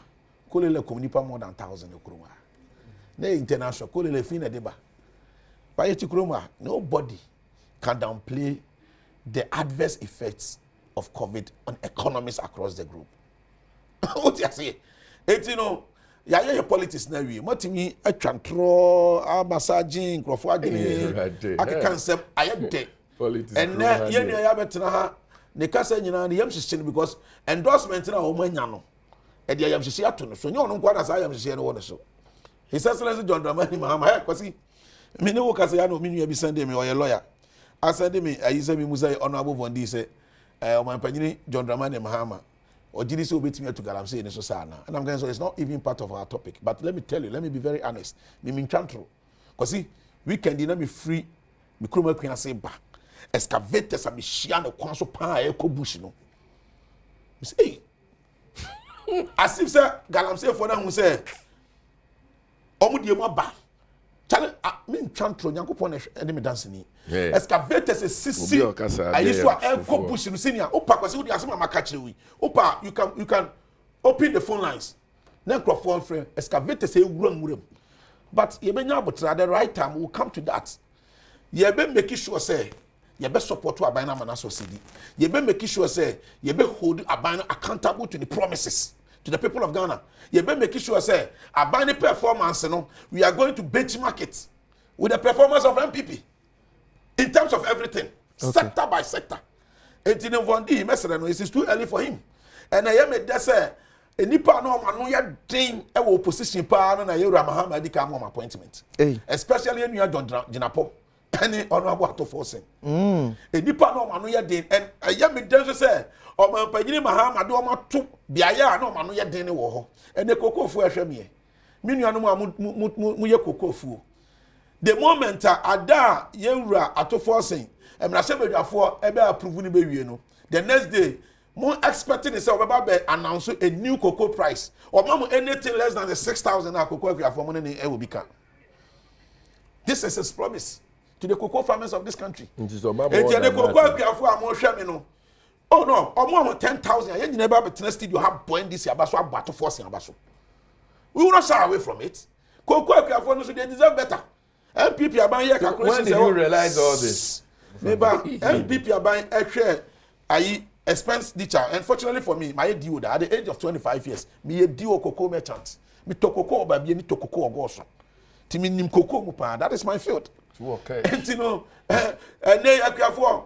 Me nim say in the coming days, Adamu better say you are to forcing. Parliament approval no. The next morning, while me announce 6,000 as a price per bag of cocoa, mu issue strong objection. But I said the next morning the intimate. Oh, that's what I was say. On one west, please. Yeah, Papa Ato forcing the finest finance minister, the finest, the intelligent. Obi a obetena konya so onyam free kra articles ne I adjective aye nua von didi ma no. Impo na working adua ba so on to ne bo no limiting sem na work kra class one tiase ye. One tiase boy photo. Well finance obetena na ma so. Finance nyina wo se. Eti gogo akia. On pesa mbaka sebi. Barakwasi. Yeah, the kasi ya working na on ka. I